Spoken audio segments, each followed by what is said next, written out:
many of you want to see some poetry tonight?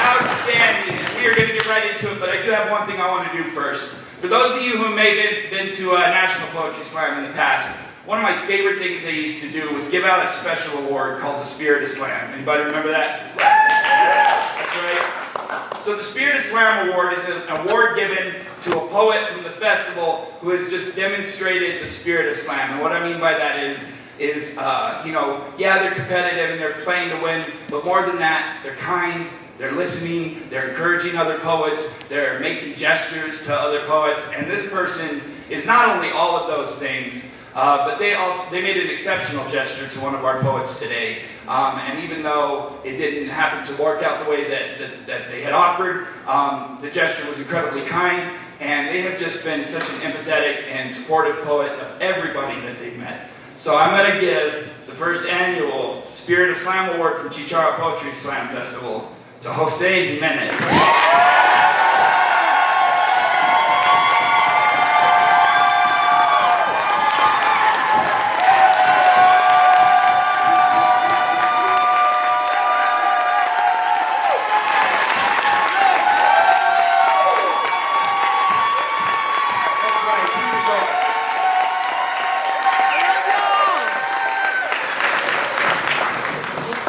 Alrighty, y'all, so it's time to get that poetry going, right? I'm going to introduce you to your host.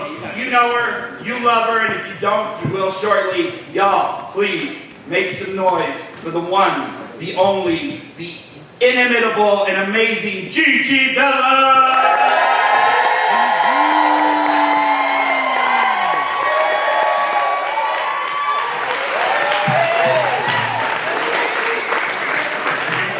Hello, hello. Welcome to this wonderful, beautiful space. You guys sound ready like you're doing something cool tonight or something. Well, I'm doing something cool, and I'm really, really glad that you're here with me to share in it. Also, you may have noticed that I'm a little dressed up for the cool thing. I had a male coach once who told me not to be distracting. Fun fact, I'm a really good listener. So, yeah. Welcome, welcome, welcome to the Chicharra Poetry Slam final stage.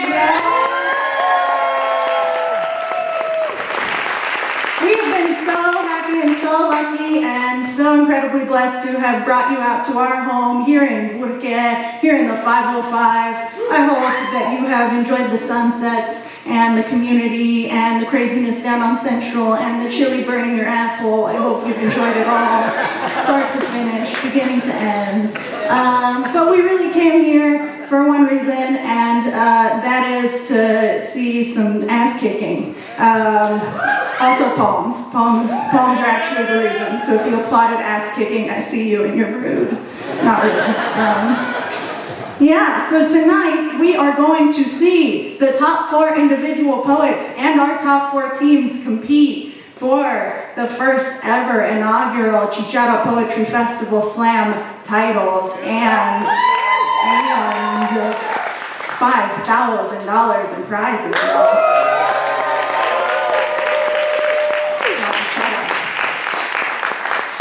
And we're broke, so you know we need it.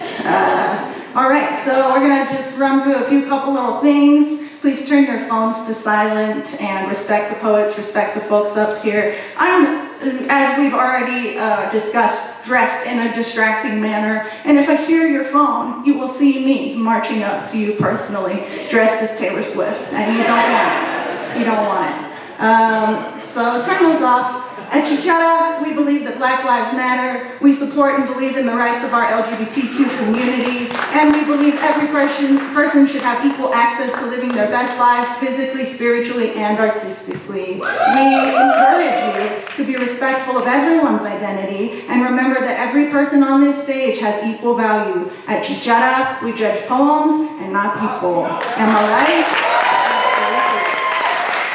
That part. Okay, so in Poetry Slam there's no music, no costumes, no props, and each poet will be performing original work. Poems may be up to 3 minutes long, but after a 10-second grace period, the performer loses points for going over time. You may see groups of poets performing group pieces. This is encouraged and normal. I have seen more group pieces here at this tournament than I have since I started at the National Poetry Slam in 2013, so you're probably going to see some group pieces, and they're fucking fire. And we've chosen some judges from the audience. Judges, would you please be so kind as to hold up your boards for me, just so I can see you? Amazing, incredible. Give it up for your judges. Awesome. So judges, I have some instructions for you. You are going to be judging these poems on a scale of 1 to 10, okay? And we encourage that 10th of a decimal point that helps us, or the first decimal point that helps us to break ties, to keep it, moving, all that kind of stuff. So, score like an 8.2, a 9.6, that kind of stuff. Don't do the whole like 3.1, 7, 4, or 5, whatever. I look like this. I really can't with the math. So let's just spare me with that, okay? Just the one place. And we're going to take all your scores. We're going to drop the low, we're going to drop the high, and we will take the 3 in the middle. A perfect score would be a 30. So keep that in mind when you're judging. And also, this score is coming from basically what makes you feel things. Think about the performance. Think about the writing. Think about how into it, how much these poets are giving. And judge it. Judge it away. You are the experts for the night. If you wrote a haiku in the 5th grade about a sunflower, you're it. You won a prize tonight, and we're counting on you. So please, if you've never written a poem, you're it. We're counting on you. You woke up this morning and you breathed, and that was the poem. So, I know, that was cute. It's fine. Yeah, and we're gonna do all that. What else? I'm gonna ask you for those scores. I'm gonna give you a very short amount of time after each poet or team, and I'm gonna need you to raise those up, and then I will call them out. I'm a little bit blind with a little bit of an astigmatism or no, so can you just write it really dark on there for me? That would be great. And the lights are gonna come up when it's time for the judges to raise up those boards, so audience, be aware of that. Cool. And the judges, like I said, are our experts, but feel free, audience, to let the judges know whether you agree with the scores or not. So can we all cheer? Can everybody cheer for me? That's what it's going to sound like when we like a score. And can everybody boo for me? That was terrifying. I now know what it feels like to be a comedian, and I never wanted to. Okay, so we only boo scores, we do not boo poets. I'm a chola, I'm not afraid to find you about that either, so please don't do it. And, audience, we're gonna try to sway these judges. We want them to listen to us. We wanna have our voices heard too, right? We're gonna do this sway. Judges, do not let the audience sway you. You are the experts. Lean on that sunflower haiku. Remember what I told you, don't let them sway you. Okay, amazing. And that's kind of the deal. Would you like to know who you're going to be hearing from today? We're starting off with our individual slam. We will have a 15-minute break between our indies and our team slam, but we're going to start with our individuals. So I am going to call them out, and if we could just applaud at the end of the list raucously. You are going to be hearing from, in this individual slam, in this order, Symbolic Night, artist Joe Mack, Penaguro, and Black Chakra.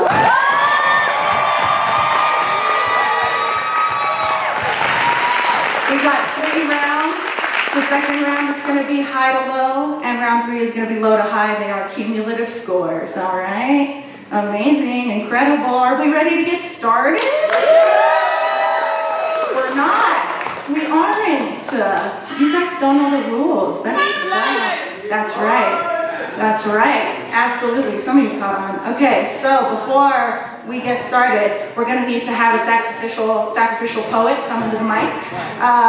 And this poet is not in the competition. Judges, we need you to score them as if they are. Yes, I love the chant, I do. Oh, it's been so long. Okay, judges, you have to score this poem for a little bit of practice, right? So score them as though they are in the competition. They are not in the competition. This is your chance to practice.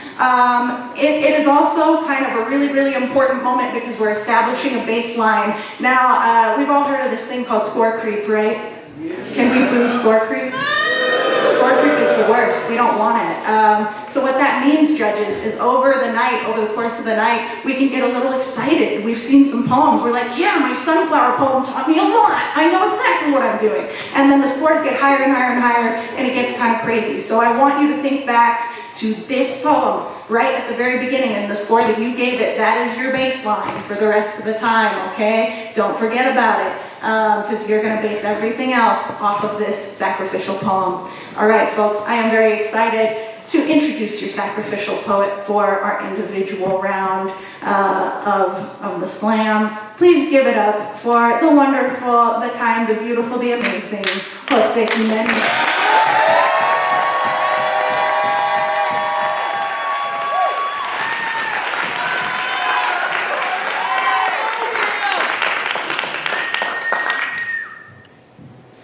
New shit?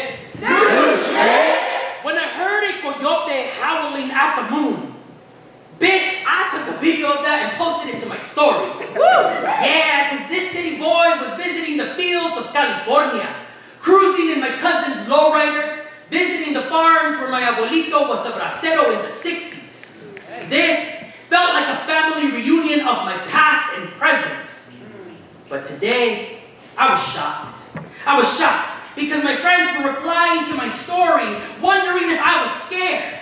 And then I understand the question. You see, the colonizer of words, Merriam-Webster, defines a coyote as a carnivorous mammal, similar to a wolf, with pointy ears and a long snout ending in teeth, ready to hunt, alone or in a pack. Says this.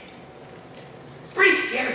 And I'm like, oh shit, it is kind of scary, you know? If I was just reading that definition, I too would be scared. But she offers another, more familiar definition where she says, a coyote is also someone that smuggles immigrants into the United States. She adds a footnote, says, beware, for this foul beast will pose a threat to your livestock. And damn, Miriam, how you gonna make it so easy to link foul beast to immigrant? And this makes sense. Why in America we see immigrants as people coming to hunt your resources. A land with so much to give, forever living in a mentality of scarcity. But when I heard this coyote, I wasn't scared.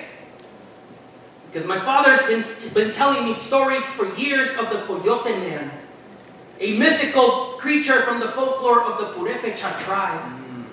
He sometimes shows up as half man, half coyote, but he's always offering something. And isn't it crazy that immigrants today are paying thousands of dollars for a coyote to cross us over a border, hoping for a way forward? My own parents did just that.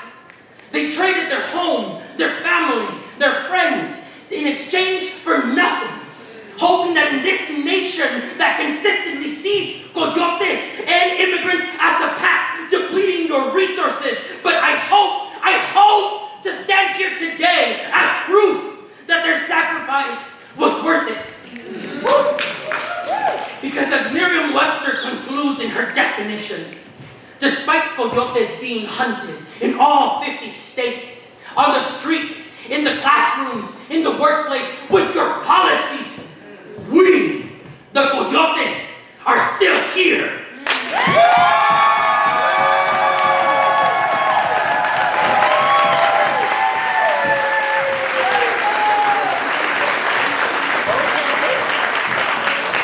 Give it up one more time for the lovely Jose Jimenez.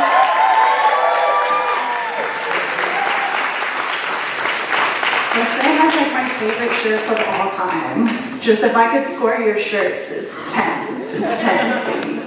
All right, judges, this is the most time I'm going to give you. On the count of 3, remember, you're the sunflower poem experts. I'm sticking with this. I made this joke and I'm sticking with it. On the count of 3. 1, 2, 3. All right. Georgie boy, I can't see. Can you make it a little darker? Thank you. Sorry, that's my friend. He doesn't know anyone, I swear. He's from the UK. This is also his first poetry slam.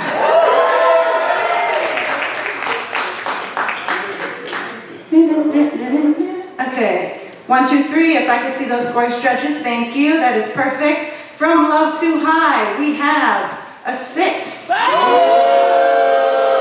have a 7.5. We have a 9.4. We have another 9.4. And we've already got our first 10 of the night. All right, poets, we're going into this first round. On deck, we've got artist Joe Mack. But coming to the stage right now, please give it up for Symbolic Night.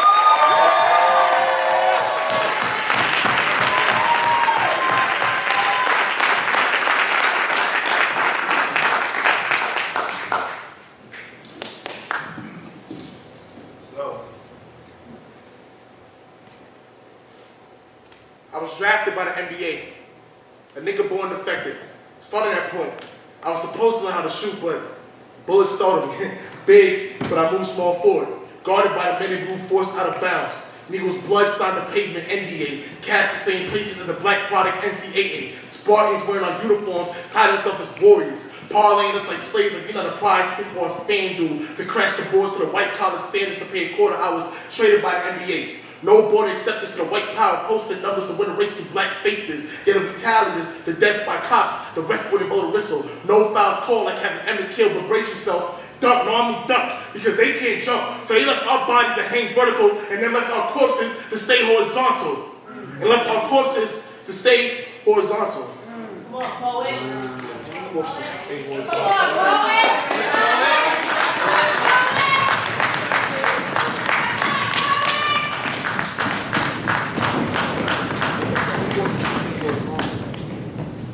While coaches had to teach you to put you in the ICU, and the doctors would chase people that don't, a person a few, to study us in no black aquatics, to my ancestors that jumped ship running through a suicide to avoid being turned over by the white hands that used to feed those was the money line to the titan. You see, they wanted to be in the starlight so bad, they sacrificed their life for bragging rights. Imagine the option of abandoned ship, while my ancestors had to jump and their masters double the whip. My team was so big, their rings what they had needed a clip, and we had a war for black death. Shit, you know we taking the chip. I'm from the A, when niggas off the bend the knee. Yet, we get a power back, and they call us hostile. I didn't choose to shoot. The B, when they break bread to us bullets in the bloody roots. The A, when they put the weight of the world on our shoulders. Hate us, but then draft us to be troops. I was drafted in the A, where I averaged audacity and reality, because the skin on me is a classic, and they want us, they fade sports with. But you better shut up and dribble before they let you up next to the cloud, and the government swarms like a game of 21. Man, I've been from the A. When niggas been assaulted, they traded courts for court. A jail time of 2-3 years extension for a crime we didn't commit. Soul striker our souls in the honor zone, while he was awarded all NBA threat, deep range threat, and I was the player, or maybe a convict to my killer's eyes. He was a lockdown, leaving my blood on this floor. 5 seconds in the paint, case file overturned. No matter how many times forward on the line, no matter how many times we take a taser for a gun, and he retired after 10 stop and frisk, and about 1,000 profiles, no pick the match, and well, he honored me, exiting 4 bullets until I took my final call. And all I could say to myself was saying, you can't die here. Don't do it. Yet I was murdered African American, and he was promoted. And this is why they say ball is life.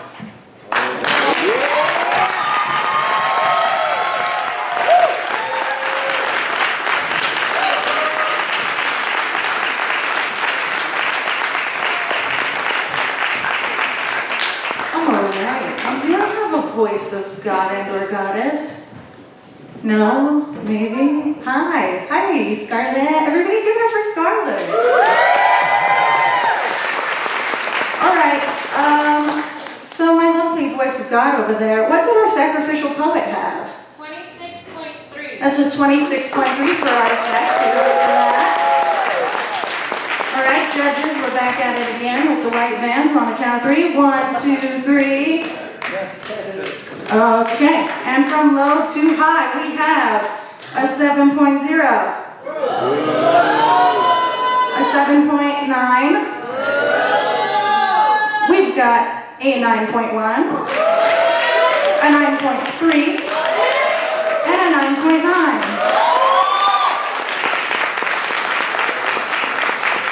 All right.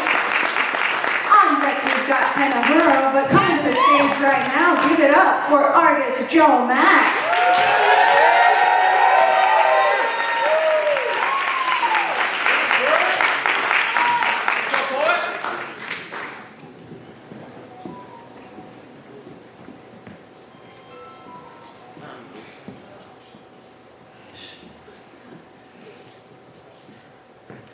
I served 4 combat tours in the Middle East.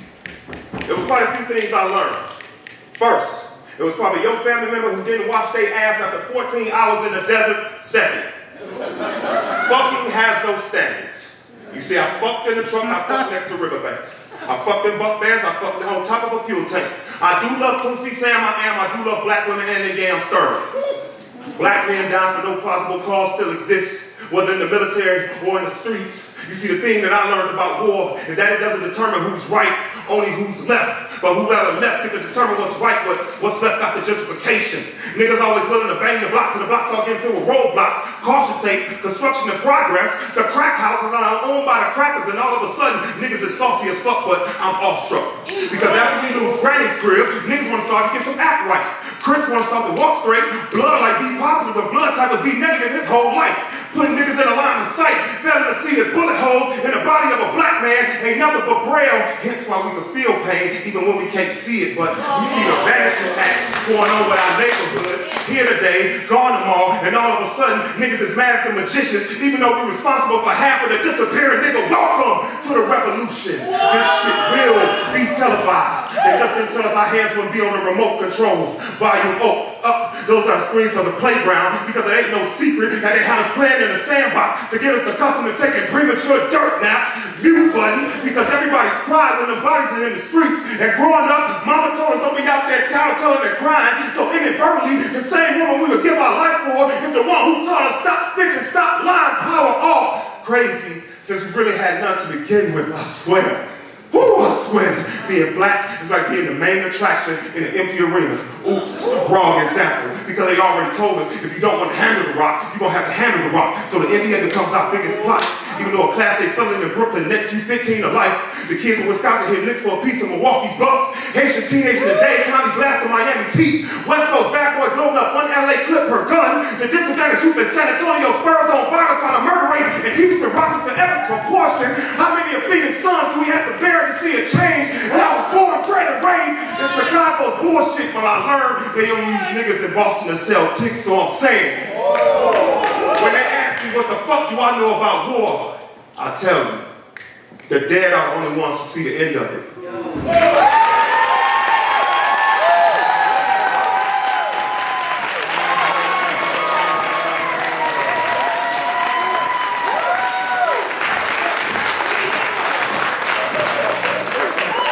Voice of Goddess, what did our last poet have?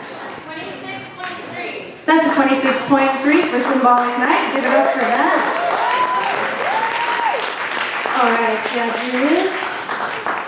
On the count of 3. Don't fuck it up, judges. Ready? 1, 2, and 3. From low to high, we have a 9. Okay. A 9. A 9. A 10. And we got another motherfucking 10.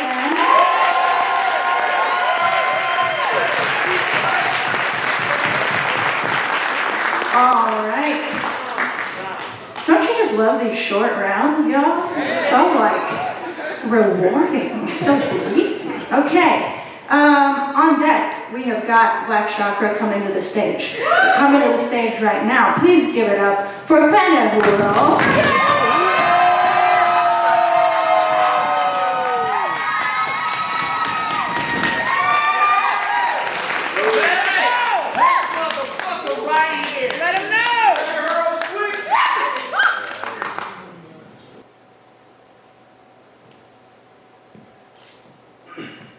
My name is Penahura, and I used to hate introductions. Every time someone said to go around the room and introduce yourself, I wanted to evaporate. Because when you have a foreign name, people's mouths become blenders that make smoothies out of your ethnicity, crushing your name into something they can easily digest. Admittedly, I would enable it, soften the pronunciation, bend it into something convenient, rinse out the spice in my native vowels, wash away the ethnic, sweeten the syllables so it pleased their palate, so it tasted white. Right. Acceptable. So it looked harmless, non-threatening, cooperative. I would whitewash my tongue, dilute my culture, distort my identity to appeal to a nation whose history tried to erase my own. These are the ripples of colonization, ripples that have us taming the currents in our curls, reaching the sun from our skin. But in my case, being embarrassed that my name is Penehuru. But I'm learning that my name is also protest, growing brick, marching footsteps. My name is puppy learning to bark, dog discovering bite, me understanding that Polynesians have always had that dog in them, so I wear this shot collar, be muzzled, sit and stay when my name is dog, remembering they're descended from wolves and people with a lot like sheep, like 3 little pigs, and it's about time that I huffed and I puffed and I blew down because my name is ancestral. The handshake of ocean and lava, the roadmap of wind and stars, the covenant of ink and blood. My name is earthquake. And just because your concrete lips cannot handle all this natural disaster doesn't mean I should adjust my magnitude. It means you should build a stronger dog. Reintroduce myself like I mean it. I said, my name is Penehuru.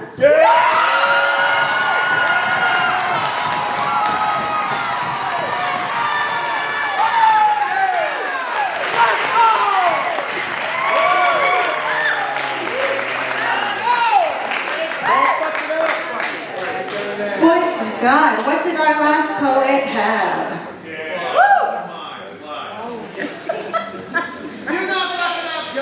Our last poet had a score of a 28 even. All right, judges, on the count of 3. 1, 2, 3. All right, from low to high, we have an 8.0. We have a 9.5. We have a 9.9. We have a 10. And we have another 11.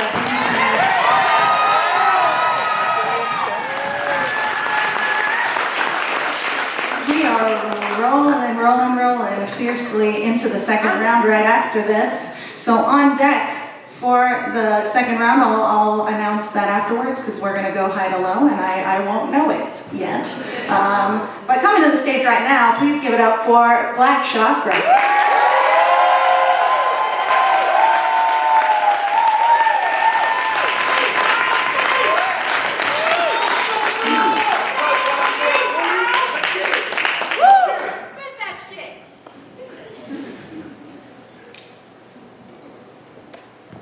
I saw the cops kill another black boy, and I protested by grabbing a gun. I started praying to the bullets, hallowed be thy name. My brain don't hold memories, just a legacy of pain. Crackers gain power, lost control, we pay the awful toll, license and registration, then depart your soul. So how can they keep the peace if they keep with peace? I'm praying, hand to God, I can reach and see, I'm calling for help, they calling for backup, we ain't on the same frequency. That's why they're called cops. Can't operate peacefully, no, they can't operate there peacefully. If you think they shot you, even when they ain't got you, can't tell the difference between a pistol and a taser, that shouldn't shock you. It's not like you nailed to get you nailed. It's connected, trees grown from slave blood produced strange fruit there. So Oscar Grant was murdered in front of a train while Officer Untrained were at locomotives, trying to get home via underground, out on the ground, and underground, and no one knows. From the first black death to your last breath, so don't tell me I need to calm. I need a bomb, because I wake up to this war. Good morning, Vietnam, I'm a nigga. So they target me like department stores, my address is grave. What I need an apartment for? I'm just a snack in this carnival of the carnivores, feast for the old monsters, fighting my own monsters, pop with your own partners, and cop with the chrome goddess. The news that made a mess of your son, black mama, that's trying to clean the scene from a screen. Soap operas. I've learned I've been living this white life the wrong way. Funerals all day. My niggas is Spider-Man, cause you won't die, but your Aunt May. Pray for peace, they all say. Fall for the audacity of non-violence while we still marching. Didn't you see they killed Martin? They killed Martin. Took our king from his balcony, turned our hope into a corpse. This some fucked up alchemy. I scream to the heavens, but my voice is a gunshot in a thunderstorm. I want to put away this rage like summer clothes, but I'm afraid I'll be mistaken for a probable cause. My family's pride rock, and I'm Simba, cause I died before I leave my mama with scars, this dark skin. This dark skin, and Achilles heel in his Trojan War. Police on the streets to get you hooked IVs. That's what they roaming for, don't you see? An IV is a Roman Ford. They take care of babies. They don't even want to grow no more. My daughter, she walks in the room, she see a gun in my hand, and she asks what I hold it for. I say, baby, every day I'm trying to do the right thing, but burnt in my eyes are the wings of Rahim. And I want to be your guardian, not your guardian angel, so I stay fearless, so they don't see fear. I made a promise to your mama, I'm gonna be here, and I'm gonna be here. This life is all I've got, and this gun might not keep me, but it'll give me a shot.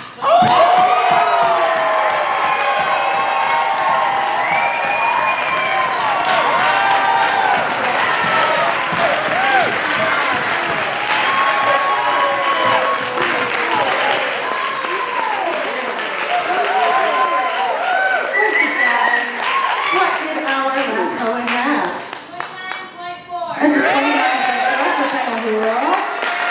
Judges, you're pros by now. All right, we're gonna do this one more time in the first round on the count of 3. 1, 2, and 3. From low to high, we have a 9.5. We have another 9.5. We have a 10.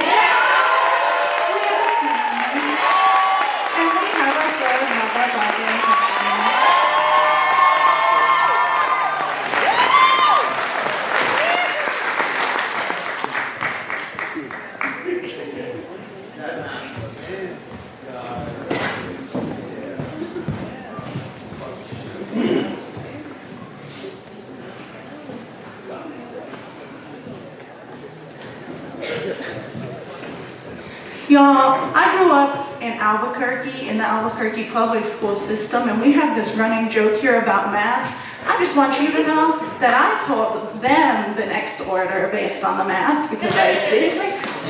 So, I know.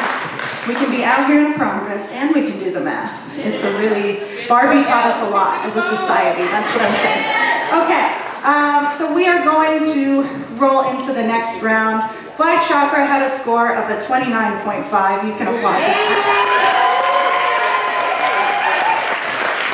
And our next round is going to be high to low in terms of our order. So that means that in a moment here, Black Chakra is going to come to the stage again. On deck is Penehuro. Please give it up for Black Chakra.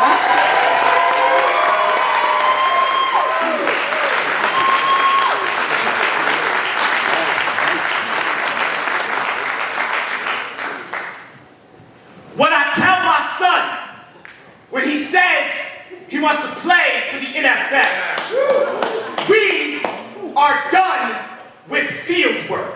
They are too comfortable shooting down the idea of blacks passing from bullets and throwing bullet passes now. Hell, if it's $1 million deal, they want Emmitt Smith, but treat you like Emmett Till. They like their teams divided. Not even Johnny can unite us. They like their black shackle, tackle, concuss, like you ACL care, but don't drop to your knees. You can kneel for the play, but play with the flag, go flat with the flag. Tell you you can't play, but this ain't no game to you. $9 million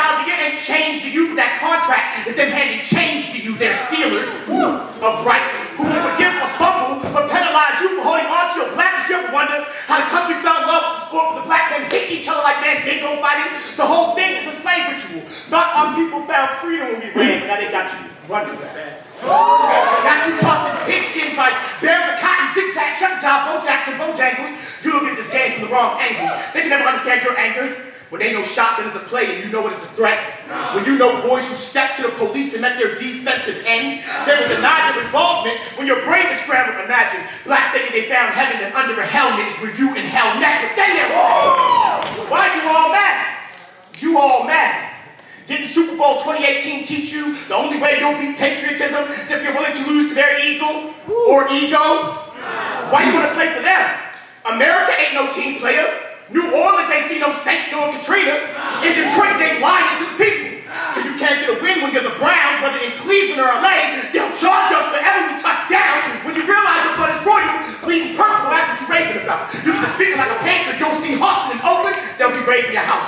See, the racists going across. Some giant tendency type fall from their power. Like your revolution is a cardinal sin. These cowboys were always Packers and Dolphins. You gotta be a faster than a Bangalore Jaguar just to pay your bills. These descendants of Vikings want to see you ran until you killed. We expect them to play the 50 and they still 49ers. And you can't say nothing, no matter how many dead children Chicago Bears. But because you must. You too about to have your wings clipped. You'll bump when they buccaneer. Me and the lies they'll try to pirate. Your rights if you'll fight with. They'll say slavery and genocide you must forget. But always remember when New York got hit with the Jets. Yeah! Then they'll say you ain't no team player. Tell the team you play for has Redskins. You've been washing tons of blood and it won't come off. My people so fly. We should win an SBL lynchings alone. No, son. If they don't respect your struggle, they don't get your muscle, child. You are black. You don't need their field. You're gonna be running your whole life.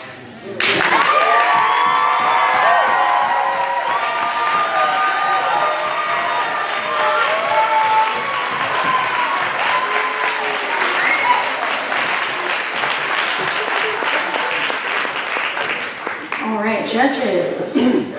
On the count of 3. 1, 2, 3. I see 1, 2, 3, 4. There we go. Okay. From low to high, we have a 9.9. We have another 9.9. We have a 10. We have a 10. And we have another 10.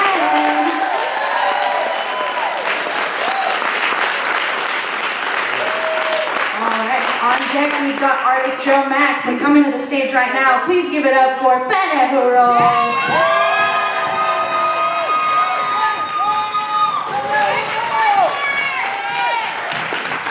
Let's go, Benny!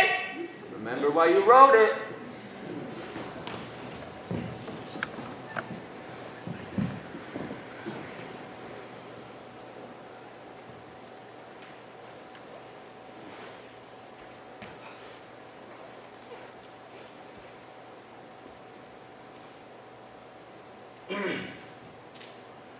To the people who stole my car. I don't know who you are, but I have an idea of what you're like. You're the type to have dreams your skill set can't afford because your incompetence is expensive. Success is a clothing store that has never carried your size, so you were a failure like a tailored suit. You walk like you run these streets when the sidewalk can't tell the difference between your footsteps and trash day. I'm guessing you're fluent in excuses. Your favorite hobby is being a victim, and if I drew a Venn diagram of you and the dumpster fire, it would look like an eclipse. Your dad probably looks at you the same way he looks at a flat tire. You're likely your mom's worst heartbreak, and they definitely change the subject every time someone asks about you because when you were born, God sent them an apology letter that said, my bad. See, I don't know who you are, but I'm going to tell you who I am. I am the owner of the blue Kia Soul you stole. It took me 4 years to adopt that car's title and make it my namesake, so this feels more like kidnapping than theft. That car took me to my first college class, took me on the first date with the love of my life. And when the hospital became my dad's second home, that car took me to see him. That car was my bridge between baby showers and funerals, from weddings and through my worst heartbreak. That car's mileage is a measure of every milestone of my adult life. How dare you sit in my seat? As if you could possibly fill my shoes, carry the weight these shoulders bear, like the demons this mind wrestles with. You do not have the tenacity, the strength, or the credit score to be me. Get the fuck up out of my seat. I don't know who you are, and I doubt I ever will. So I hope karma moves you to the top of their hit list. I hope happiness wears a mask every time you come around, and I hope you die. They're reincarnated as metal and are used to make the next car I buy. I hope this poem reaches you and you reckon with the fact that you have a lifetime subscription to being a disappointment. That rock bottom will always be your ceiling, that with or without my car, I will always be doing better than you.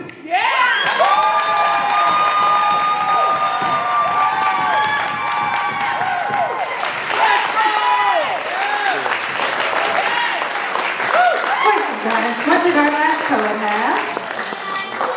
It's a 29.9. All right, judges, on the count of 3. 1, 2, and 3. All right. From low to high, we have a 7.2. We have a 9.0. We have a 9.1. We have another 9.1. And we have a 9.7. Applaud the poet, not the score.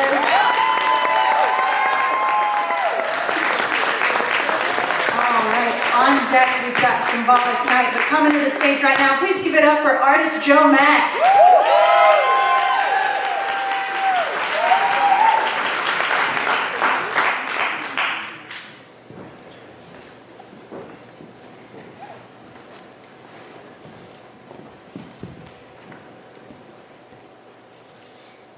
Growing up, mama taught me that if somebody hits you, you hit them back. And if they're bigger than you, then you find the closest object you can and you knock the dog shit out of their ass. See, it's been over 30 years since I hit Murphy upside the head repeatedly with that pool stick, but that's how it was coming up black. But what happened to the clapback? Nowadays, after we get hit, our elders simply tell us to pray after being prayed on, only for our bodies to end up in a pulpit on a Saturday service with our family members eating the same food that we passed that caused Big Mama to pass, but back to the present. Our skin tone gift wraps misery, and a bow tie is only added depending on whether you're Muslim or Christian. Merry Christmas. America opens the box, pissed off that there's no warranty on damaged goods. Receipts don't come with stolen purchases, but if you look at the bottom of the ocean, you can tell who wasn't trying to be a part of the return policy. Nigga, welcome to the plantation. Santa dressed in his holiday's best, his dingy-ass shirt, his tight-ass Wrangler jeans, and his good old boy hat, whipping the hands controlling the reins. Dear God, animals can't fly, but the spirits of the oppressed do. See, on Dasher, on Dancer, on Prancer, on Vixen, on niggas, on torture, on castration, on the lynching, and I found out that Rudolph was the house nigga. His nose so bright was the flashlight to find the runaways. Look, boss, look, I may not could guide the slave, but I could guide you to the strays. See, fuck the North Pole when they use that pole to send us up north. Fuck the Christmas trees and the mistletoe, making us kiss the noose before becoming masters' favorite hated ornament. Fuck the goddamn snow, because white people can be so goddamn cold. Ain't no joy to the world when you deck the halls in African blood, jingle bells around the collar of the slaves. So in case one of them tried to run away, it wouldn't be no such thing as a silent night and them temptations. Oh, motherfucker, you see, the older I get, the more I side with the Grinch and understand why he stole Christmas. But the only color nigga in Whoville at the mountaintop, even though his work was at rock bottom. How the fuck his screws change after 3 ghosts, but police remain the same after collecting 1,000 black bodies like toys to deliver to white youth. Fuck for cookies in the milk when we didn't eat no bullets and body bags well before Christmas Eve. And I learned about humbug was probably Swahili for I can't breathe, I wonder. Was George Floyd's body the remnants from where Frosty the Snowman melted? Because Dallas PD showed Botham Jean what happens when Jolly Old Nick comes down the wrong chimney. So now I understand why when I ask my 6-year-old niece Duello to give me that Christmas list, she just gives me her pre-typed obituary. It says Uncle Mac before Santa comes in, guns drawn, elves surrounding the house, reindeer at the ready. Please tell that nigga I just got a candy cane in my hand.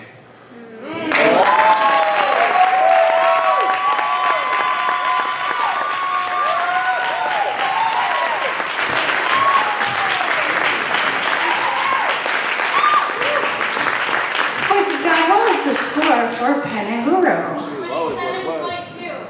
27.2. So 27.2.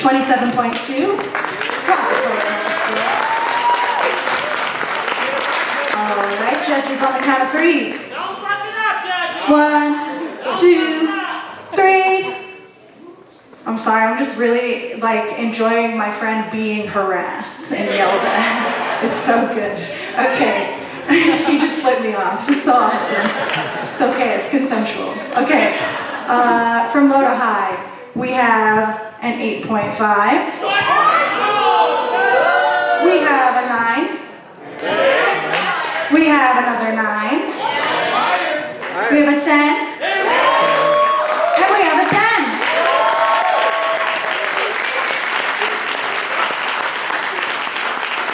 On deck, we have the third round, but coming to the stage right now, please give it up for Symbolic Night.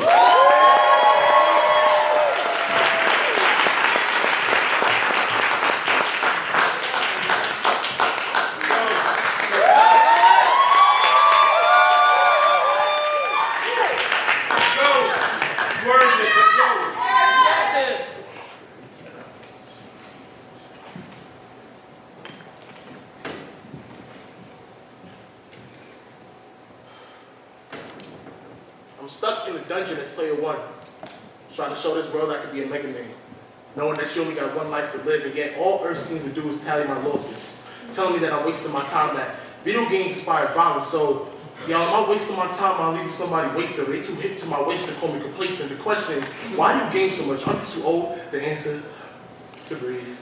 The response, but all you do is get angry. Where's the peace in that? Well, would you rather me be the next victim zipped up or be responsible for a zip up? Would you rather me use my hands and use these hands? You see, I found joy. You decided to stick to all the negativity. When I saw the Game Boy, not be a target for Game Boy. I want to be able to pick my next starting Pokemon. I get picked and give it a cellmate. I use the console to console me. I pick up the sticks instead of picking up the stick, and yet I say video games inspire violence.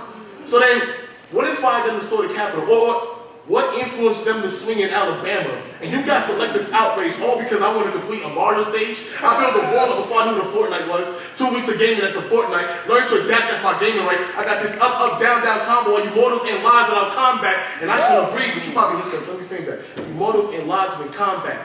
While this government is busy playing hide and seek to other countries, funding gore and combat, worried about the war in GTA, and we're literally watching a younger generation evaporate. Hell diving through social war crimes, throwing democracy in my face, Grand Theft Auto to our innocence. That's selective outrage. So I play video games so I can avoid dodging barrels like Donkey Kong. Wait, now is this what they meant by video games inspired violence? Because I'm dodging bullets and caskets hiding in a box like I'm Solid Snake, while they pull from my tears and tune my happiness, saying that I can't express my emotions. So now why must I? When you let me talk my shit, when will I crash it? Why must everything I do you drag and hate? Ridiculed by you mouth breathers, spiraling down because I decided to low go from reality because I want to get my time back. So I play video games so I can avoid outside dangers, learning to have my own impact, using these games to influence me to get over the bullshit of how y'all always want to age a space that y'all can't exit from. So I need this because it saves me, forcing me to grow up, finding a way to escape. So my answer is always going to be I needed to breathe, so I can calm down.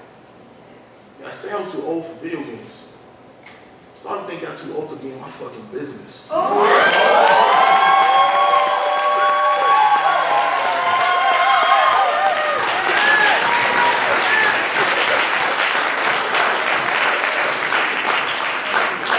Poets, our next round will be from low to high, and it is going to be based off of the cumulative score.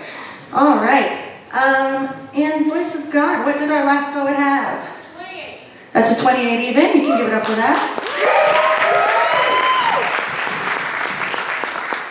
All right, judges.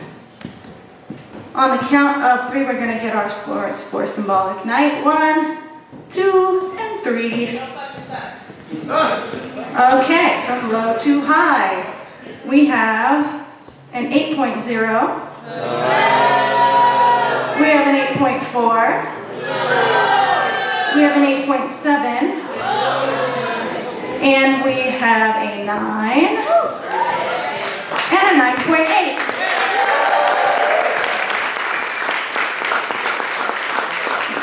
With my friends here.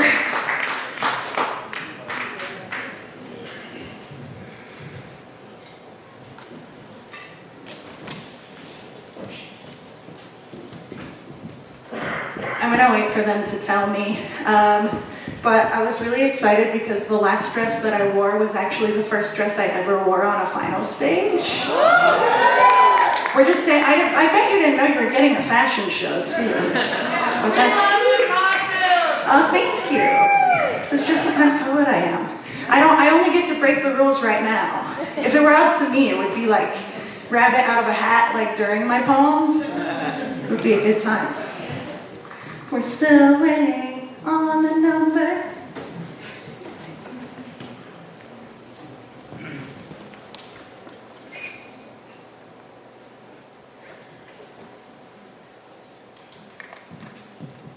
All right, so we're rolling into this third round.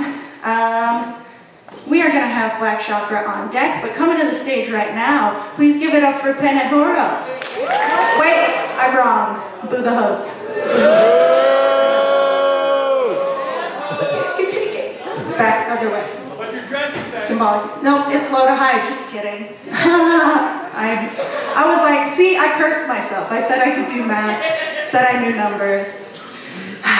Man, it's like Icarus. It's so hard. Okay, so, who do I have on deck?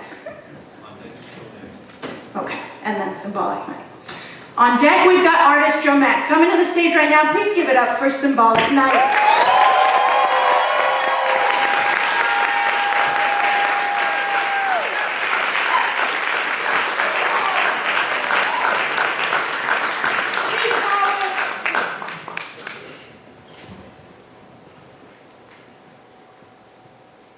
I've been conflicted. When someone takes their own life, they're called selfish. And then I get confused because they say the person that looks sad enough. Conflicted because I know my thoughts get scattered. I think of my loved ones. Even when the darkness gets confusion, death holds a frame over my head. See, depression is not just a face, it has phases. Where the light gets too bright and you're afraid to crumble under pressure. Depression has an appetite, but I like to fight to eat. Which is funny because you can see I'm built obese. It's having your best day eternally faded to feel seen. It's the one to slit your wrist and picture blood to be seen, just to be hung by guilt. Where you rinse out the idea of therapy, where it bolts disease known as doubt, causing you to be silent so you do a call and response. And Marco Paul, I'm drowning. From the shadow of evil, I became immune to suicide jokes. Each laugh tore a part of me until there was nothing left of shreds. I've been a blue devil skating past my own safety in this ring so I can be my own shrink. This big body with brittle emotions, rinsing out my throats for edibles until I get stuck in a spiral, until my hands feature idle at the want to do the unthinkable, and I rinse out with a force of depression, no drainer. This is when I realize I stack weights of pressure until this air lungs tight, until I'm finally able to breathe. And I take my last album in death with a rinse, repeat cycle where I feel moody and I wear this emotion. Figured it could fit. I told others I don't care for roller coasters because I grew out of it. Figured this figure couldn't fit, so instead of seeking expectations, I went through life's roller coasters, scaling past happiness, waiting out the ideas of embarrassments, waiting out the looks that I receive. They say depression is having no feeling but feeling everything. Depression is a blank canvas, lifeless with no brush to give you color. Depression is black girls screaming on mute just for men to step on their back to test their strength, just to be where they're angry. Depression is black boys pouring their feelings to a bottle because that's all we know to lean on. Just to be played as nonchalant. It's a face. Not a sound, it's a look. I don't look sad enough, but I feel it. You need a description. It's Twitch dancing one day to go drop the under. It's using drugs to stay amongst the story, knowing you craving to be under. It's that Jackson being inspired on by his own misery. It's the one for others too good. It's Chelsea Chris. It's the one that carried 2 shells in the head. That's a dome piece. Scared to take your own life, and now you're stuck with the living, and now I'm conflicted. Because they say I'm selfish. Like I asked for this, trying everything not willing to reveal. It's the one to stitch your wrist just to see color again. I'm sorry it looks sad enough, but maybe this will have you concerned or lack thereof. Just for you to say I'm selfish. Selfish, selfish, selfish. When all we see is destruction, and the only way to quiet the noise to end it. Now y'all tell me, is that not strength to beat what's beating you? Woo!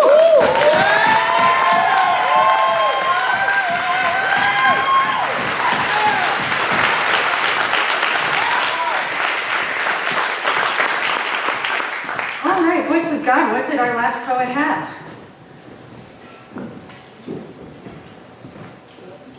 Did I already? Oh, it's cumulative. Just kidding. We don't have to do that part. See, it's just like, this is my first time hosting at a tournament. I'm not just saying that for pity, I swear. Okay. I'm usually up here doing the thing that you guys do, and this is a numbers job. So if you've ever hosted a thing, and to all of our wonderful hosts over the course of the tournament, please give it up for them. It's harder than it looks. All right, on the count of 3, judges. 1, 2, 3. Okay.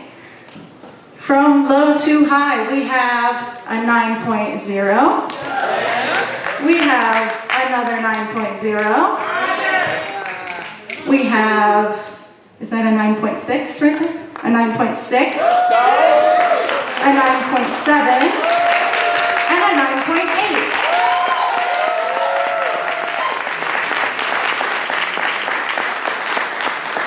On deck, we've got Penahuro, but coming to the stage right now, please give it up for artist Joe Mack.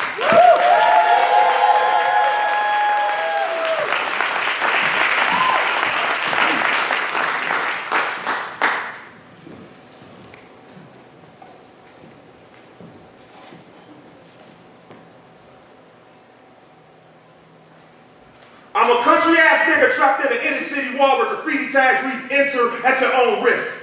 My brain is Cabrini Green on the south side of Chicago, demolished. My heart is a catfish in New Orleans, blackened. My eyes cry lead-filled contaminated water, Flint. I spit blood from bullet-filled lungs and traffic stops, Philadelphia, Philando. My bladder runs like a mob army from white terrorists, Georgia. So what's the answer to the riddle? If a black man is stripped of his organs and no one is around to hear it, does he make a sound? The answer is yes. But volume always stumbles when it falls on deaf ears. I can't use sign language because I'll be shot by my peers. Nor can I move my hands during a traffic stop because my fingerprint profile reads caution tape, flares, and white sheets, crazy facts. Organ trafficking generates about $2 billion annually, and melanin goes for about $400 a gram, so no wonder why white people's love for us only goes skin deep. They plan is stopping us from breathing through the esophagus. They think our arteries transport artilleries, but they don't see that they speaking in vain. I'm saying, this human body is amazing. It's made up of 60% water. That's why they probably thought we were comfortable dying on those slave ships, better known as blood vessels. I wonder would they get pissed off if I yell all cells matter when they told me that the white blood count was low. Did you know there are 2.5 million sweat pores in the human body, and black people use every one of them when driving through white neighborhoods? It's a fact. Your intestines are 27 feet long, and that is enough slack to hang about 10 niggas from tree branches, a sight that I can't stomach, even though I've been bred to digest property and shit out generational trauma, goddamn. This human body conducts more miracles than Jesus at a whole house. You see, the liver can conduct 500 functions on a daily. We have 240 nose hairs to filter out dust. The kidneys can filter 200 quarts of blood per day. Yet you still can't find one police officer do his fucking job right.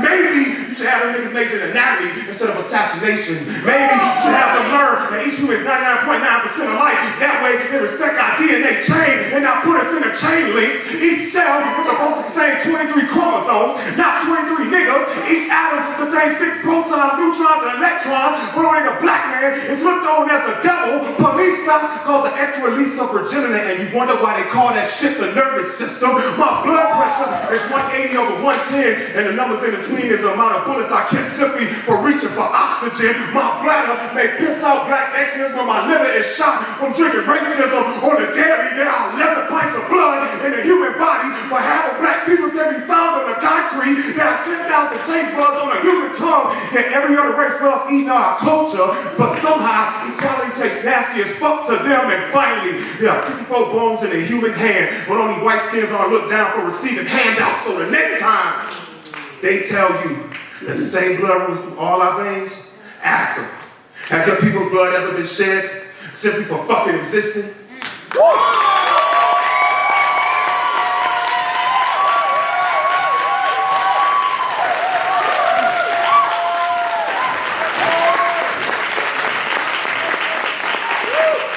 All right, judges, on the count of 3. Oh, wait. I have to say the score first, but Are we doing?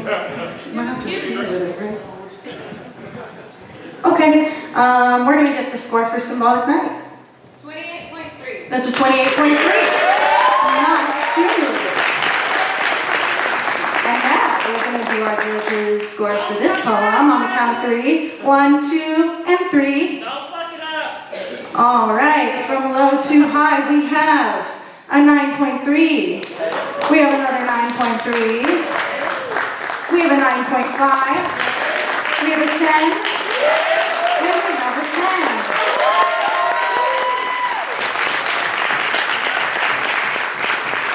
On deck is Black Chakra, but coming to the stage right now, give it up for Penahuro.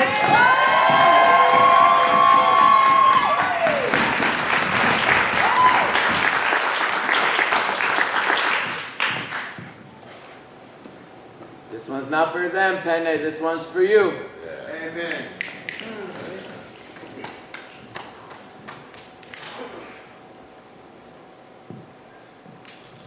In 1830, Christian missionaries arrived at the Samoan Islands in the South Pacific and began to convert and colonize the indigenous population. By the 1850s, the newcomers had banned the art of tattooing because they considered it a savage and heathen practice. Despite the official ban, the locals resisted and continued their custom, even at the risk of punishment. A conversation between a Samoan man who was caught getting tattoos and the missionary who caught him. You're asking me why I did it? If you have to ask that, then despite the 20+ years you have been here, you still don't understand us. Still weigh us against your reflection and think us inferior, think us primitive, think we're in need of your saving when we have been living just fine in these waters since before your forefathers could swim, and yet you stand here with the audacity to call tattooing barbaric when you pray to a God who flooded the world. Call it savage when you preach about a man nailed to a cross. Call us heathens when your Bible reads a lot like your biography. Tell me, did you ban our tattoos to be more like your God or more like you? You want to know why I did it? I did it because I am Samoan. I did it because these markings represent my manhood, my service to my community, my commitment to my culture. I did it because I've heard of how you muted the skins of my Tongan brothers, removed the ink from my Tahitian sisters, silenced their story with your arrival, but you will not be a period in my story. You will not water down this ink. You will never silence this body. You may suffocate our language. You may destroy our sacred places. You may even mutilate our culture, but you cannot take, you cannot defile, you cannot change what I have etched onto this skin, what I have paid with my blood. So exact your punishment, colonizer. But know that I will not stop. My children will not stop. My people will never stop being who we are. So give me your worst. I accept your judgment. I accept your judgment with the hope that future Samoans will wear these markings because I chose to wear them today.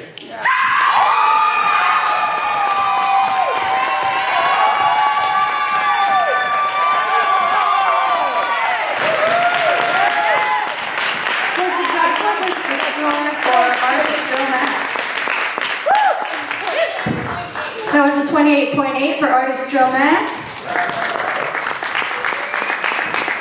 All right, judges, we're only going to do this 2 more times.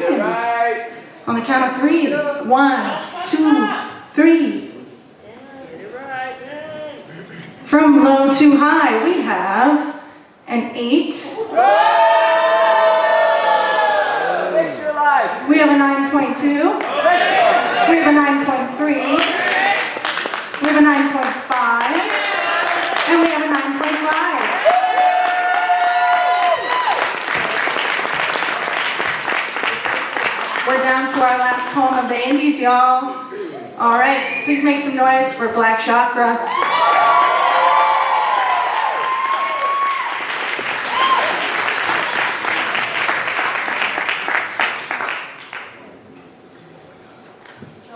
Be more bullies.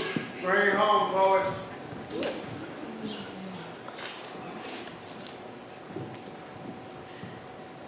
I've never been more proud, Michael. You are a star. I've seen so many children, but never a diamond. You dance like the American dreams of your grandparents, and Michael, I know your legs are tired, but I need you to dance. Your siblings need a bigger home. Your mother needs a nicer kitchen. Keep dancing, Michael. A star that doesn't dance can never shine. I need you to shine. Your movements must be as fluent. Quit crying about school. To hell with school, Michael. No time for A, B, C's, 1, 2, 3s. Why be an adolescent when you can be a lesson? When you can be a star? Stars don't get raised, just exist in the sky. Before I see you, sun, I will burn your star. Till all you are is dark side of the moon, so moonwalk. Mow down, Motown, Barry Gordy's is a footnote, your story got blocked. Step, pop, lock, break me free from poverty. I love what you've done with your skin, Michael. You get it. You can't be a star if you don't look bright. Elvis was white. Stole black voices to become king of rock. So you can steal white skin and be king of pop. With so much cream, it won't matter if you're black or white. Now they'll never see you as bad. It's okay, Michael. You don't need a nose. You don't want to smell the blood on the dance floor. Or the scent of the set. What is this place?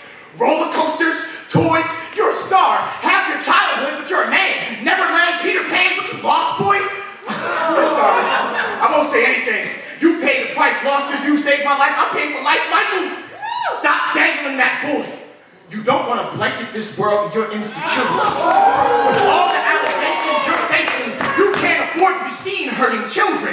Don't let them tear you down. Don't let them drag those platinum plaques from off the wall. People make wishes for falling stars, Michael. Get out that box. Stars don't die. Stars are the ghosts of the sky, and I killed the light in you long before you died. I'm alive. Remember the times you smiled in between the stream of me crushing your butterflies. Heaven can wait, hands on your chest, because I want to be starting something. You can't stop me. I can't stop. This is too much. Me and your mother scared your body. The two of us can look no more. They don't care about us. I strangled the man in your mirror until your human nature became PYT. The night young tragedy. Millions of fans not only rocks with you, dirt strong, you become an earth song. God damn it, you're a star. When faced with death, why couldn't you beat it? You have turned me evil. You have turned me evil. Known for putting suns down. I just wanted you to shine like a king without love or care. You will be black hole. You are not alone. I'll be there. Smooth, criminal free. A grave echoing who is it as I bury another part of me.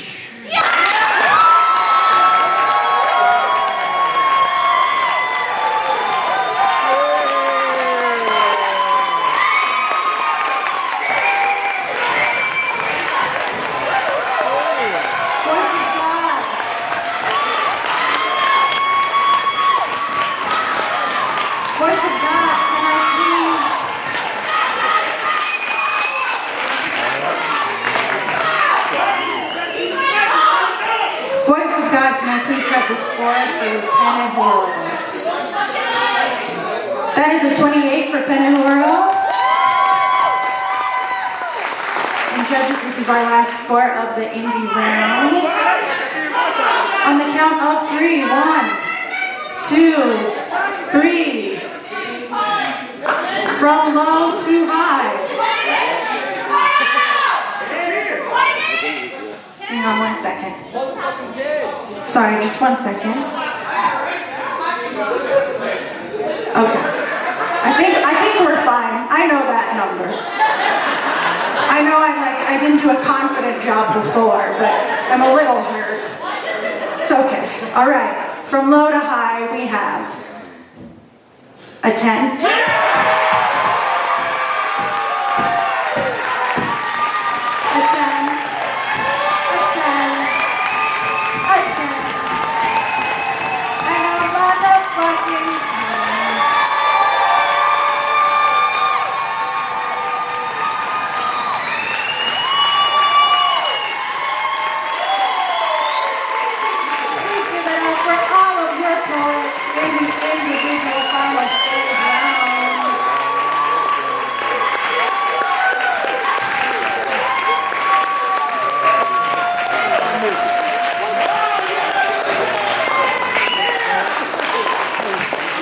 talk to my math friends for a second.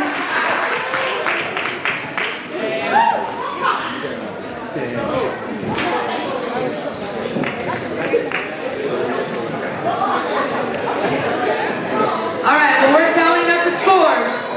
Hold on. While we're tallying up the scores, judges, we're getting ready to take a 15-minute break.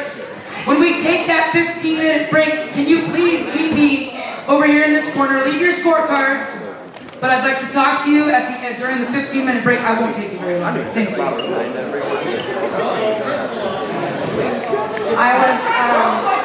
I was having a discussion about math, so I don't know if Kristen just said this or not, but we're going to be graced with the lovely soothing sounds of Cody Lambert once again during the intermission. Okay. So that was really good, right? Alright. Well, thank you for coming. I'm just kidding. I'm just joshing you. Alright, do we want to find out? Why are you leaving? Do we want to find out who had some scores in this thing? I can't see I guess not. Damn. Okay. Poets. When I call your name, please come to the stage to get your prize and to be raucously applauded by the audience. Coming in fourth place, please give it up for Symbolic Night.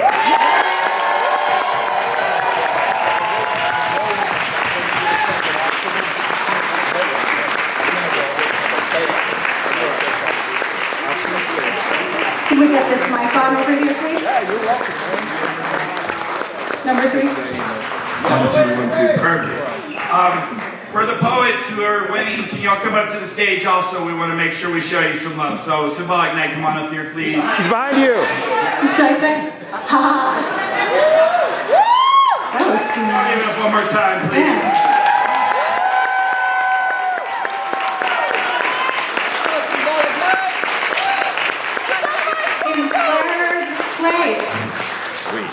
Please give it up for Pen and World.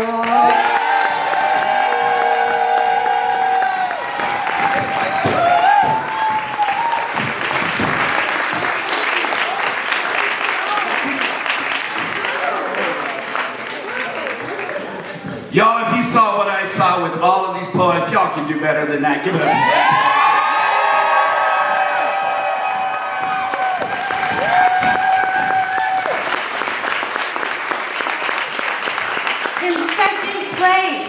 Please give it up for artist Joe Mack.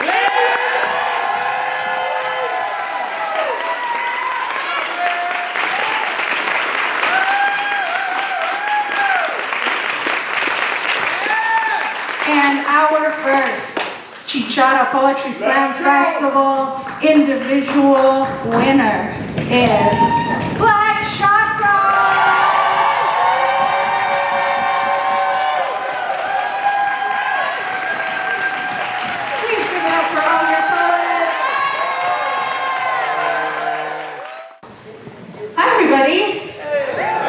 Did you have a good break? Yeah. Anybody get any exciting news or like, I don't know. Kay is pregnant and somebody out there, it's like, is it from last night? I mean, it was that kind of show. I'm just asking. All right. Okay, friends and neighbors, we are going to do our big group finals now. Are you ready for that? These are the top 4 teams in the entire tournament. I had the privilege and the honor of being a bout host for 2 group bouts, and I just got to tell you, this work is serious heat, so just get ready, get yourselves together, take a breath, you know. I hope that you had sufficient bathroom and like getting your feelings together and processing your pregnancy time, because we're gonna need to all be here together for this, truly. We've got our same lovely judges, and you guys, you know the deal now. Like, you don't even need me to tell you anything ever, except for maybe just to get your numbers right. And we're gonna work on that. That's, you know, we're all improving. It's good stuff. And let's just remember the basics here, all right? You guys are gonna sway them, right? Yeah? I thought it was like a little bit quiet last time. I'm just kidding. You were swaying. I'm like, boo George specifically harder. No. You were doing good. And judges, you are not to be swayed, yeah? Awesome, amazing. All right, we're gonna hear from 4 wonderful teams this evening. In the first round, they're gonna come to you in this order, and you can give it up for all of them after I have announced all 4. We're gonna hear from Goosebumps, Voices of the Village, Reigning Monarchs, and Team Ghost Phantom.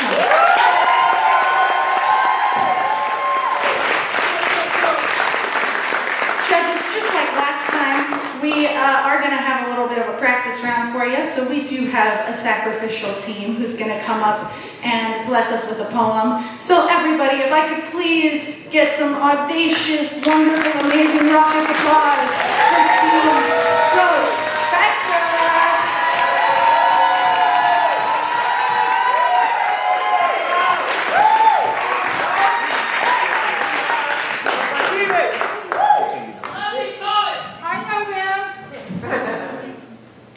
You're not next up, it's your time.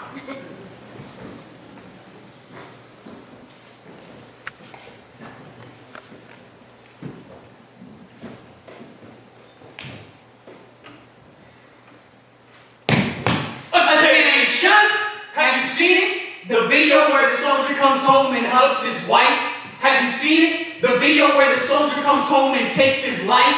Because only one of these is shot on camera. Because only one of these is given attention. I was afraid my sister was never going to come home. Now I'm afraid of what happens after the hug when she does. This poem started as a rough draft with bullet points, but I'm scared the Army's rough draft means she'll point bullets at herself. My dad's time in the Army had some close calls, but the bullets got the wrong number, so he came home. But when he did, the arthritis in his knees needed medicine, but the lack of medical attention meant he could never stand at ease. America, you should be able to give soldiers more attention than bumper stickers. We support our troops. We love our vets. If only the message would stick. Instead, the words smear like thank you for your lip service. Like people use as props for propaganda. Like a lie, like a lie, like attention.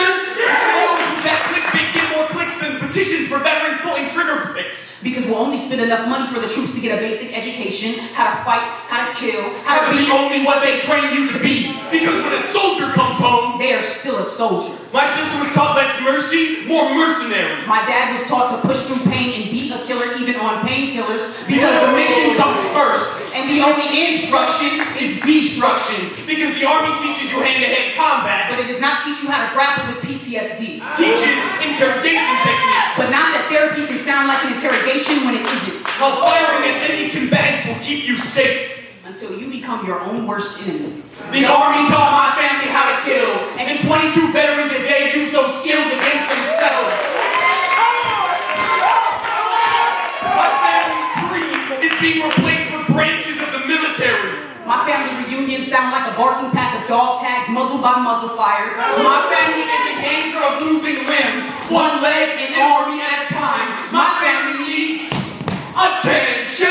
1 in 5 veterans comprise homelessness. 1 in 4 veterans have a disability. 1 in 3 veterans are sexually assaulted. 1 in 2 veterans report emotional trauma. And my family is just one of many who have served. Served for a country that does not serve them back. America, pay them attention. Pay them anything. Pay them attention. When a soldier comes home, we give them a homecoming. A dance for taking the lead. We repeat, taking the lead. A dance for giving them flowers at a ceremony or flowers at a cemetery. Because you come home to be buried on home soil or to fight in it. America, you must like watching tall soldiers be reduced to shadows. You must. Why else won't you shine a light on them? Attention! The troops are home. The fight is here. Freedom isn't free. Are you paying attention?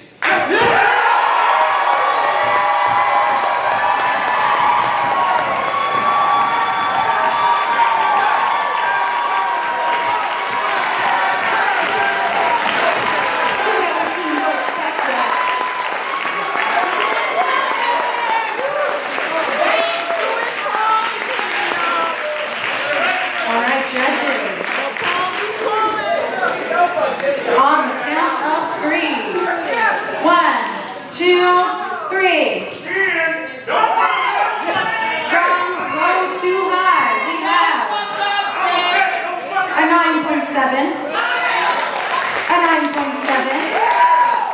A 9.7. A 10. And a motherfucking 10.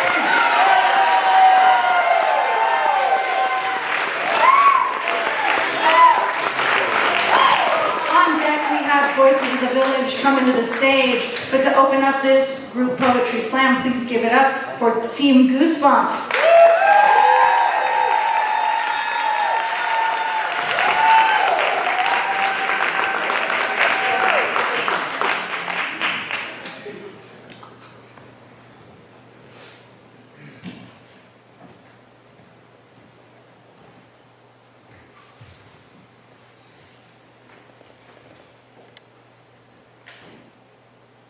In the New Latin, the phrase Deus ex machina means a god from a machine.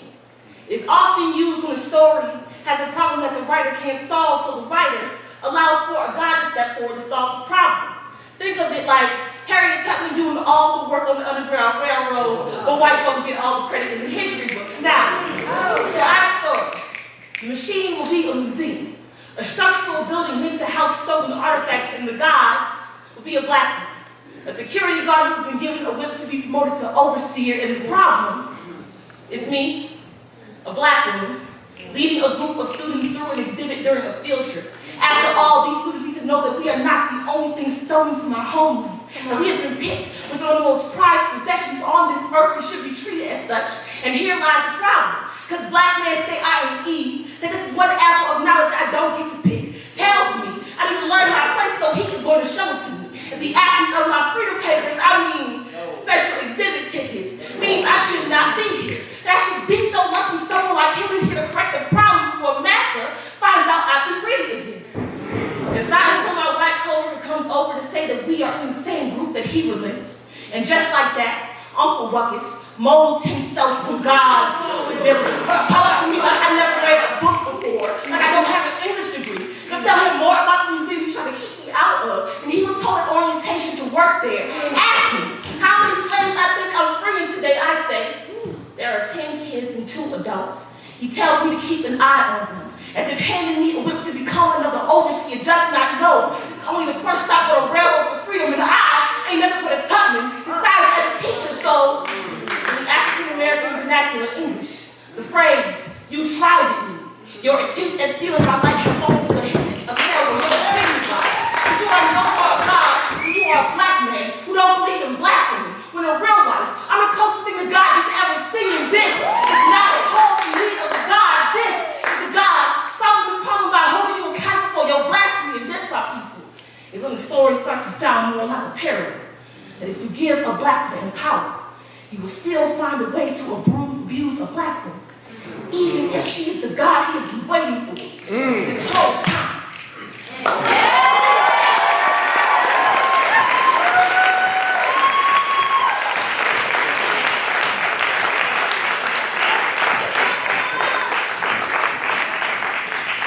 Okay, boo your host really quick. Boo! All right. We're going to do this way because I want to make sure everybody gets proper credit. So, Team Goosebumps, who did you send up? Nobody! All right, give it up for that poet. And, please of God, what did our sacrificial poet have? 29.4. That's a 29.4. All right, judges, on the count of 3. 1, 2, and 3.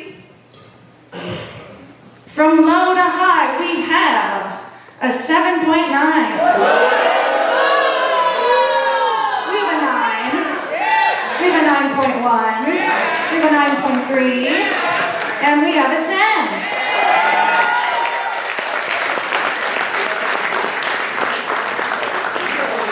On deck, we have the reigning monarchs. They're coming to the stage right now. We've got Voices of the Village. Voices of the Village, who are you sending up? See ya! Give it up for that poet.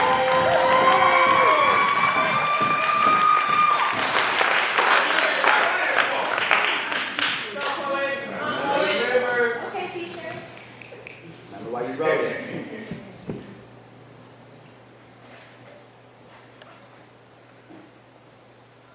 I'm in this this convenience store. $7.50 was all I needed to get out the door. Swishers and backwoods so we can roll our drum. The homie grabbing snacks for the effects, you know. He told me about a story he had to end on the low. Had to do with a Draco with the extended mag he had to let go. See, my homie from the city where they say got red snow. TV news captures the greedy folks, mourns the ones that's no more. He told me the story, no questions were asked. They thought he was lacking, his buddy was the first thing he grabbed. Not thinking of any consequences, everything happened so fast, so his son or brother was left in the grass.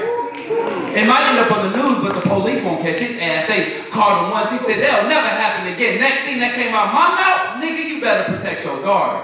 I don't want another black girl growing up without a father. Living in these concrete jungles, it's hard to survive. Do what you gotta do, but your family needs you alive. In his heart, you try to be a better person. His ears here is not working. Different folk go through different trials, shaking a mic and knocks box down and candy out. Where did these niggas come from? They running through stone. One of them was like, yeah, that's him for sure. I'm yelling, run, bro, run, thinking why is my body froze? He's ducking, my feet won't lift off the floor.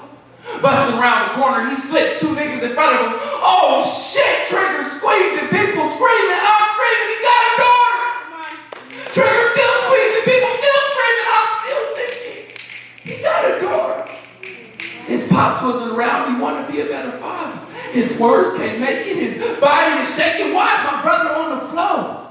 In the end, he never wanted to be taken from his daughter's life. Yeah, I'll give you a second chance. I'll push harder and fight to be the one to give it all so my circle will be all right. He loses sight. Why is no one here? No sirens going off. This can't be fair. My eyes are open. Looking around my room, reaching for my phone. Wait. Why am I tripping? Why am I sweating? Off a fucked up nightmare. Yeah!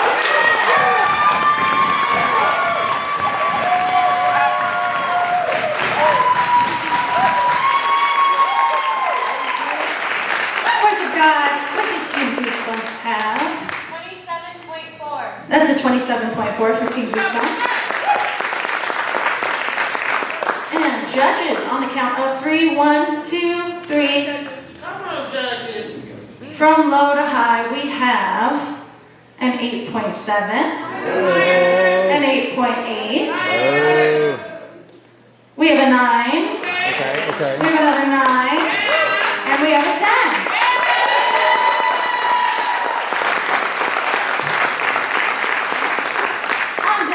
Team Ghost Phantom, but coming to the stage right now we have the Reigning Monarchs. Reigning Monarchs, who are you sending up? Go Give it up for the poet.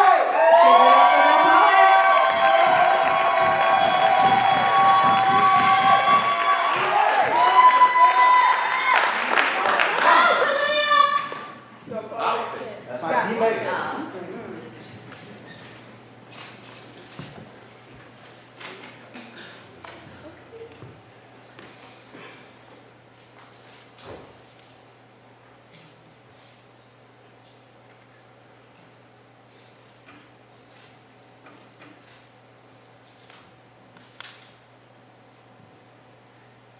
Told me that her earliest memory was of jumping on the bed, unburdened by stress. That my nana kept the blade beneath the mattress. That my nana stabbed my pawpaw 23 times with my mom as witness. My mama told me that we come from a line of women forged in fire. That her mother spoke words that cut. My mama told me she hated me once. Some of her words still twist in my gut. Sometimes I wondered how I could be her daughter. How does a knife give birth to a pillow? How does a pillow keep from getting sliced open? I come from a line of women who never had soft, safe places to repose. I come from cutouts, beatings, stabbings, and bitches who will break your nose. We come from meeting others' needs to the detriment of our own, enduring violated boundaries, turning battlefields into homes. I come from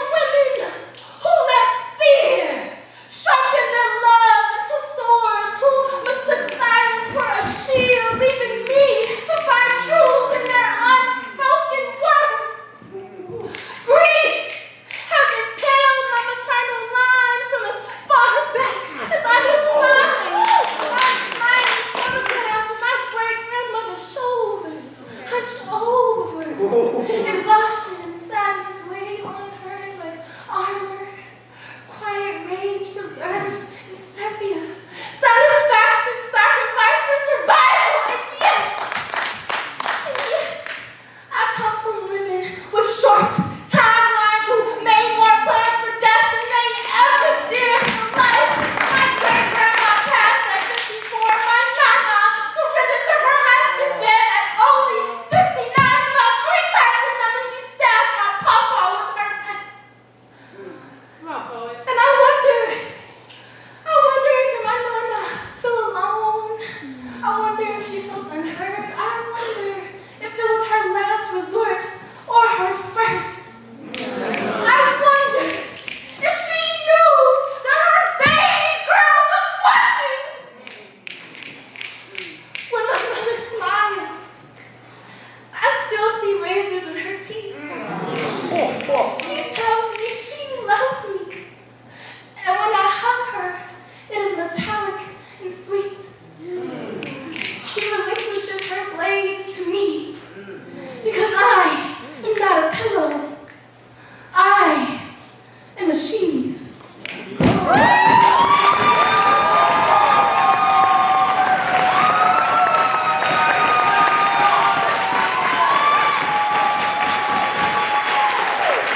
Voice of God, what is the score for Voices of the Village? That's a 26.8 for Voices of the Village. You can give it up for that. And on the count of 3, judges 1, 2, and 3. Don't fuck it up. I have 4, there's 5. All right. And from low to high, we have a 9.0. We have a 9.1. We have a 9.5. We have a 9.8. And we have a 10.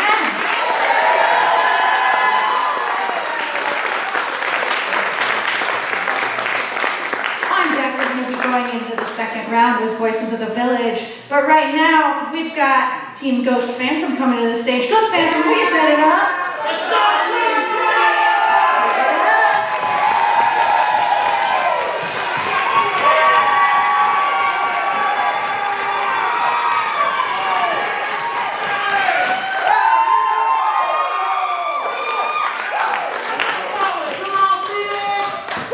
Who you gonna call?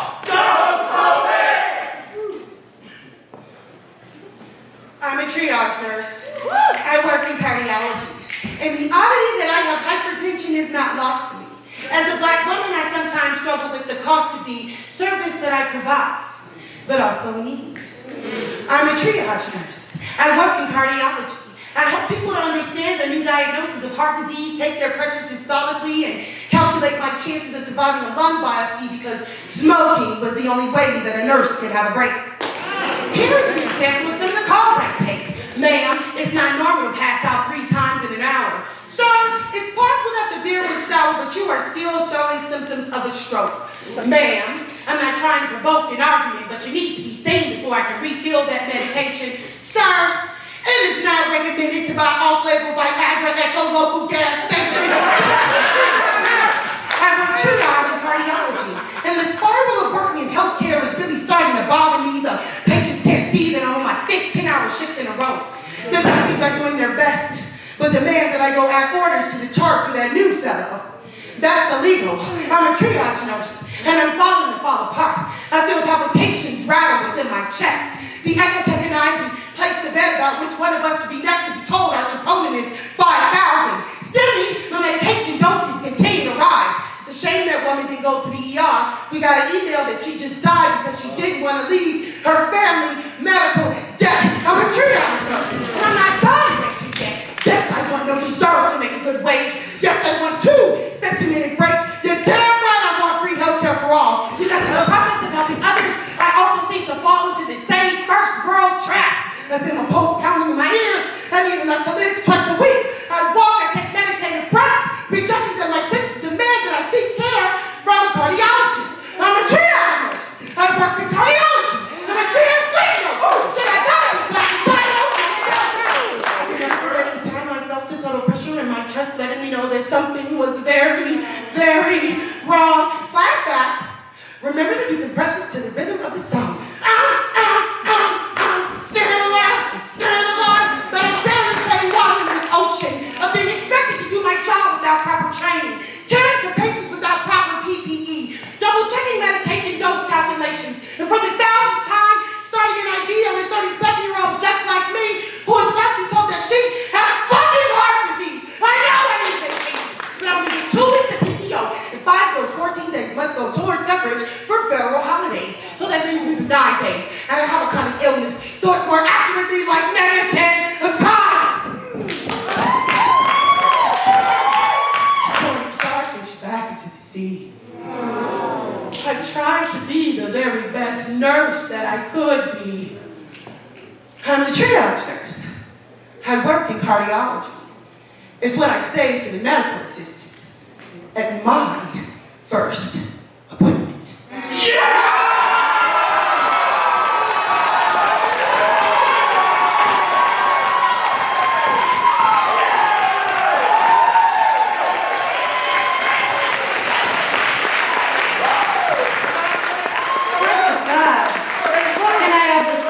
For the reigning monarchs, please.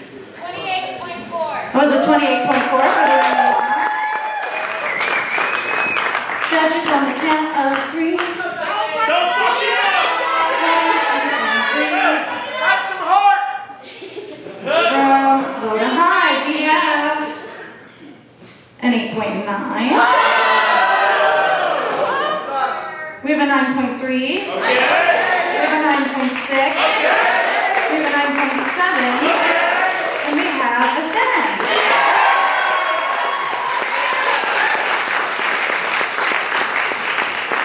We're going to be going into the second round here. On deck, we've got the reigning monarchs, but coming to the stage right now, we've got Voices of the Village. Voices of the Village, who are you sending up? Poetic Beat!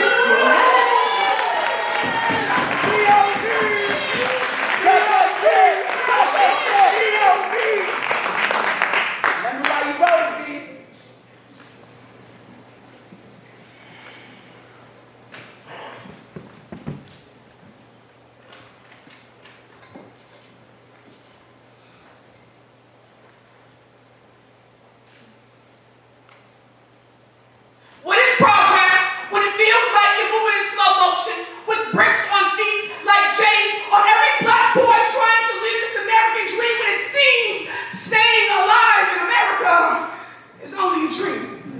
My heart bleeds for those whose whole world now lies on cement beds and white sheets have become comforters. Who comforts the mother when her entire piece is now 6 feet deep? I was sitting in a drive-through line at 12:34 a.m. when I heard bricks run past me. A young black boy with a green backpack on. Behind him, a pack of ravenous wolves, white dressed in blue. I wonder if he lives tonight. This, my very first question, now drenched in fear, worried in preparation for another normal headline. This should never be normal. 2 cop cars. Now come to the show.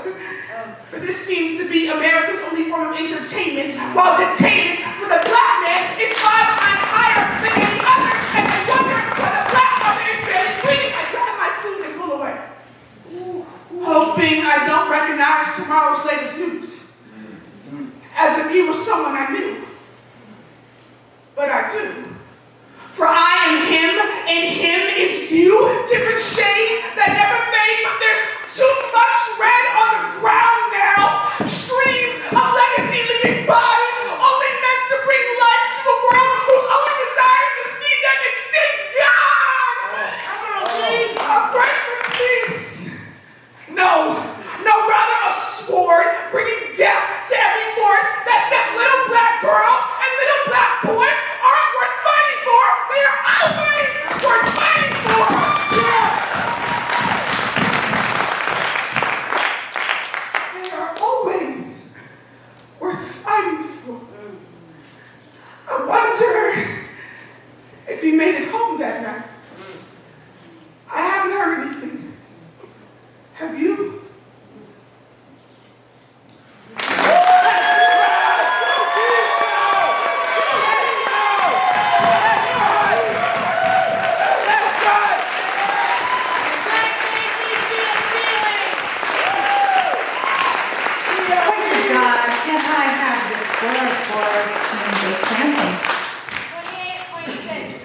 8.6.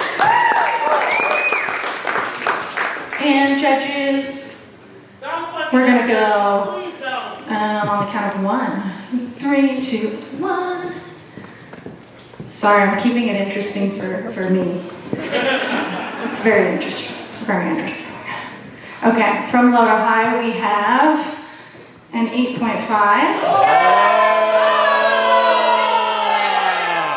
We have a 9.0. Okay. We have another 9.0. We have a 9.3. Okay. And a 9.7.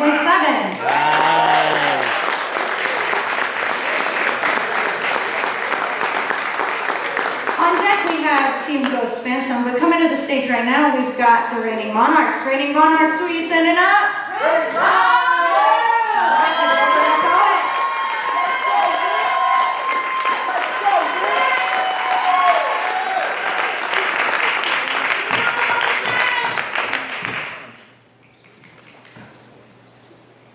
Let's go. Come on, poet.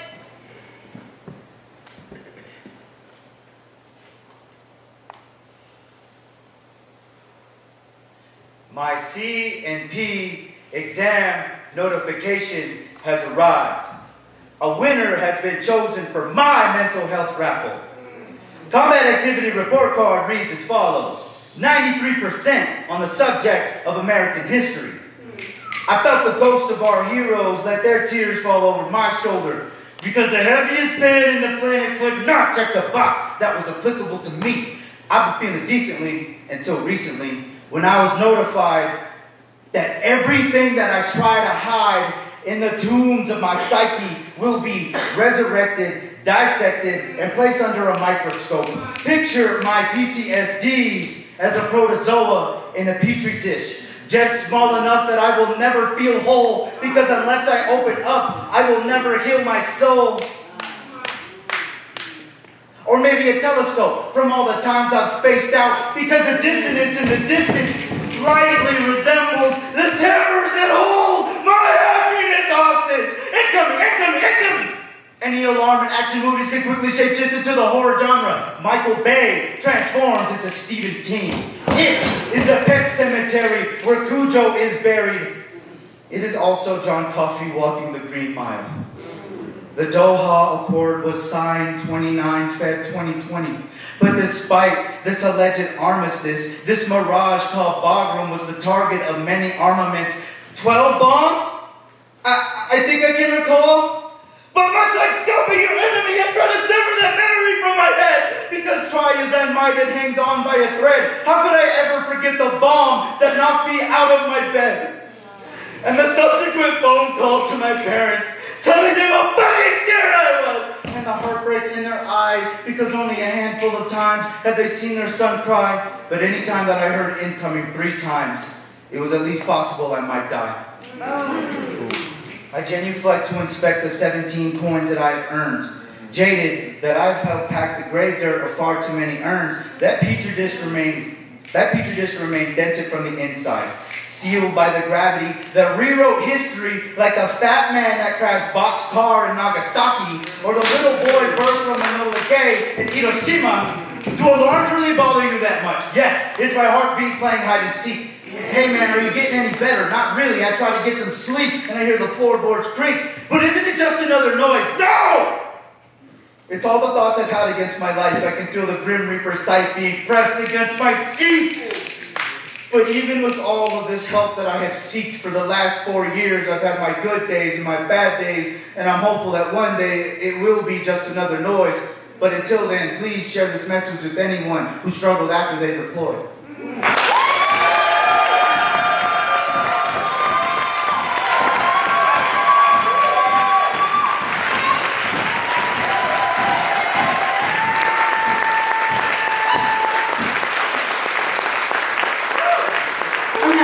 I stated this before, so just so everyone knows, we've got 4 rounds and the scores are cumulative. But if I could just have the score for that last poem itself, not cumulative, for Voices of the Village, please. 27.3. That's a 27.3. And on the count of 3, judges 1, 2, and 3. Come on, judges. From low to high, we have a 7.9. We have a 9.0. We have a 9.3. We have a 9.4 and a 9.5.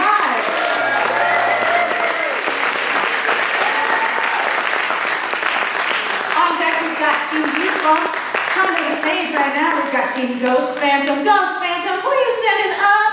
Rainbow!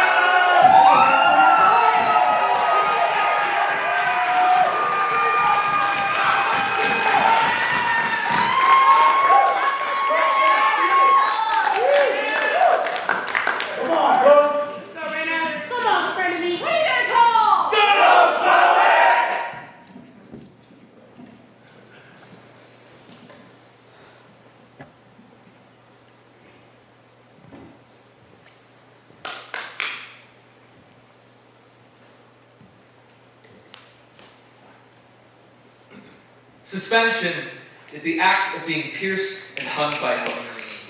I had the opportunity to do it, so I did it in an attempt to suspend my own life, to keep it in the air just a little bit longer, suspend me like a memory capture, a Polaroid photo to hang and remember fondly. And there were a few photos within the intimate group, which makes sense to capture something you're not going to see often, but I really thought the photos would stop them. Walking out of a Walgreens, a man sneaks a photo of me wearing a skirt and a t-shirt. He had the opportunity, so he did it. Sees me as something he won't see often, so he suspends his creepy behavior with a photo. Walking into a Culver's, the back of house crew suspends my appetite. Replaces it with disgust as one of them says, "I think we've got one of those transgenders." And another says, "Is it a guy or a girl?" Then they amassed and discussed my identity before I spoke, suspended my humanity, impaled on 6-gauge hooks and hung me like meat. And I remember thinking, I'm going to meet them, I'm going to be me, and it's going to be just fine. Moments before running out crying. See, walking in public has become difficult. I generally don't do it alone. I have gained the true feminine experience of never feeling safe. Never feeling heard, becoming more of a word and an object than a person. I am never just a person, and I can't tell lately if transphobia is getting worse or just my sensitivity. So I swung on some hooks to make sure that the pain I was feeling was real, and I really thought the hooks were going to hurt more, but they just didn't. Coming out on Facebook as an act of trying to get distant relatives to understand, I announced, I'm trans. Quickly, I am blocked by my older brother. He sees my suffering as sacrilegious. His wife tells me God made a man and a woman, and their family values don't include trannies, so they suspend my belief in it getting any better. Now I have not been known to be mean, or angry, or frightening, not then and not now. I have been told that I say I love you too soon. But if I have recently met you, and I have told you that I love you, I want you to know that it is true. I treat everyone like a mother. I will shower you in affection, mention every bit of light pouring out of your cracks, because thanks to an astigmatism, people only look like stars. And their brilliance is far too much for me to take in, so I will love you blindly. It is the only way I have learned to love what's in the mirror. So stop talking about me like it doesn't hurt just to hang here. Remove your gaze instead of my rights and learn to love first. It'll suspend trans lives a little bit longer.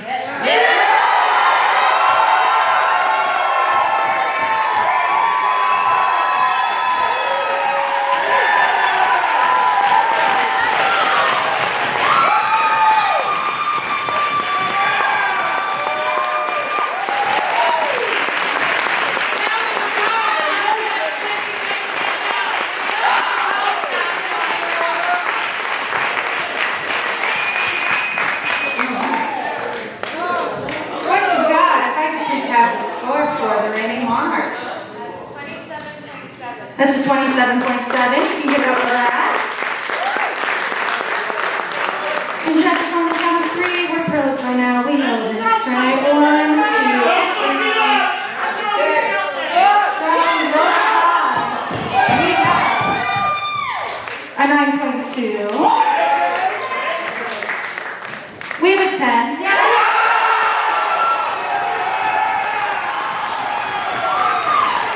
have a 10.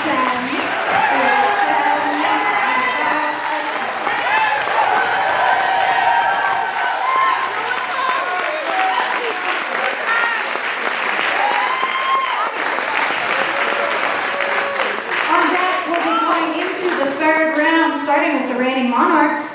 Coming up right now, we got Team Goosebumps. Team Goosebumps, who you sending up? Gabby! Give it up for that poet.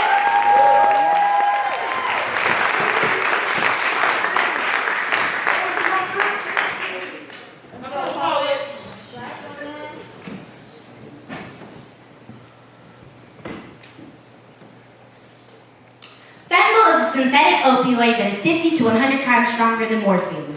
When I say I don't blame the streets for my fiance's death, I mean fentanyl is used to treat severe pain in advanced stage cancer. As a person of color, when you live in severe pain, your options are death or the dealer. Let the pain heart attack us into heaven, or let the plug find something to make misery into manageable. Fentanyl, medical grade or not, it's all synthetic. When the pill that took my fiance's life was fentanyl, I told the hospitals they could have prevented this, but doctors are allowed to do things to us which they would not do to their own children. The nurse tells us to remove the donor sticker on our license because they'd rather see a black body in misery than multiply. All the time the ER turned us away, curling in agony, withering away, because care isn't always committed to people of color. A white coat with white anesthesiologist puts fentanyl in my anesthesia. I do not wake up. They send me home regardless. You think my mother would have ruptured the ground beneath us, but this is the only help that has ever been offered. She reminds my Hispanic anesthesiologist that white folk only look after themselves, so he better be here on every procedure to make sure I wake up. A white coworker brags about getting fentanyl at the hospital. Said he keeps the pain so good he was able to go to work the next day. And I wonder if the hospitals helped, would my nearly wed still be working? These doctors are just dealers with degrees, knowing we're hoping for a high that's there in height, but keeps dropping us below earth because there is no accountability. When the body goes cold, a fentanyl overdose can be peaceful, can be painless, can be the best way to go when you have been consumed by hurt for so long. Have you ever dunked your head in the water while taking a bath? Let the peace of absolute nothing consume you, just water. What happens when you don't come up for air? Fentanyl. Have you floating in the bottom of the bathtub looking all tranquil? Fentanyl has been secretly seeping into the veins of our healthcare system and still denying people of color basic pain care. The streets know what it's like to survive when your body is fighting against itself. When your body refuses to heal, the plug can find a pill, powder, or flower that can mask those symptoms when the doctor dismisses them. But sometimes, when the streets intend to heal, fentanyl slithers into our hands anonymously, goes from helpful to harmful, vice to venom. When I say I don't blame the streets for my fiance's death, I mean she's been sick for a while. We tried to seek help before. We weighed all the options. The streets were the cheapest pharmacy. Over 150 people die from synthetic opioid overdoses a day. Reaper masquerading as a remedy. We are not choosing fentanyl. Fentanyl is choosing us.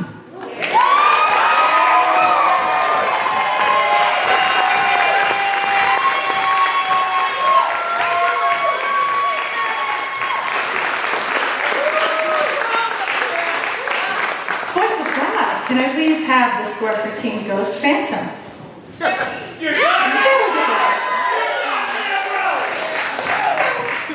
And on the count of 3, judges, 1, 2, and 3. From Motor High, we have a 9.3, a 9.6, we have a 10, we have a 10, and we have another 10. We are rolling into the third round. On deck we have Team Ghost Phantom, but coming to the stage right now we've got the reigning monarchs. Reigning monarchs, who are you sending up? All right, give it up for that poet.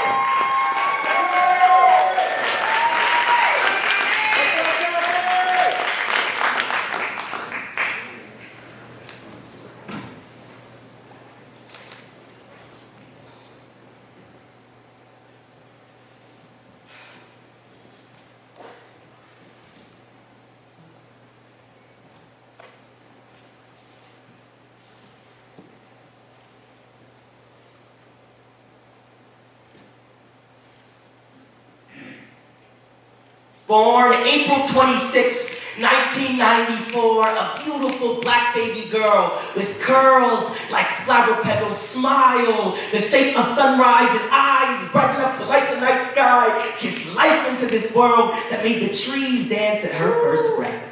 I'm convinced she learned how to run before she could crawl, could keep her head up well before she could open her eyes, and first words were, "Where to next?" And now I know that this amount of melanin and these features aren't proper documentation to a connected bloodline, but she grew up to be my big sister.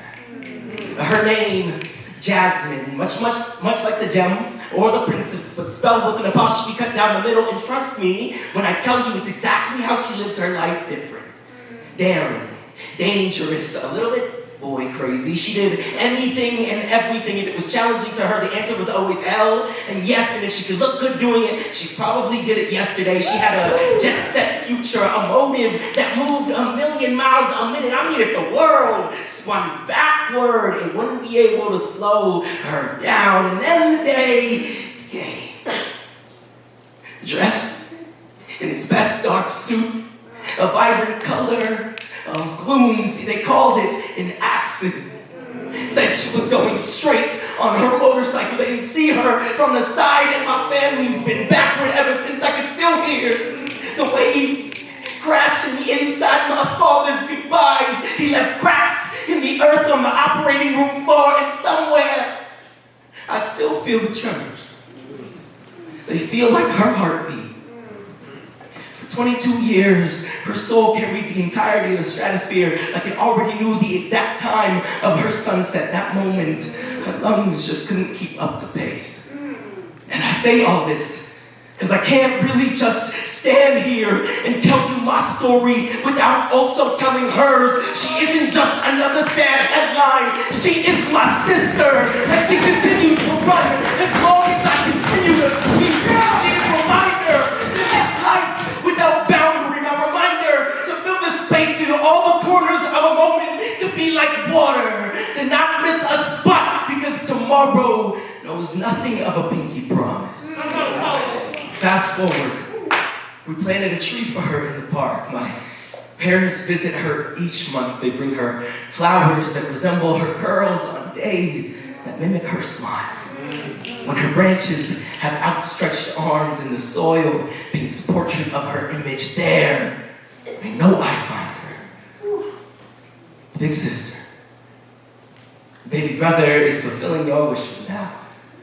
I'm continuing to move where your time stood still because I know the race is not yet done.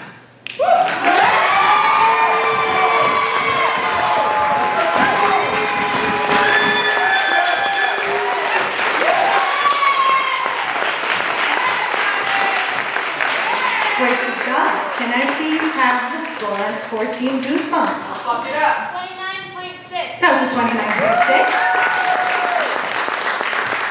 Judges, on the count of 3, 1, 2, and 3. From low to high, we have a 9.0. We have a 9.3. We have a 9.7. We have another 9.7. And we have a 10.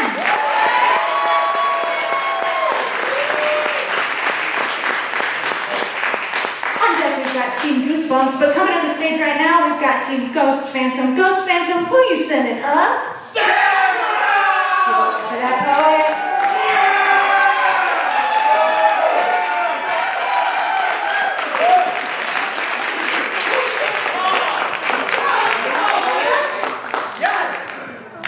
Come on, young girl, you got this.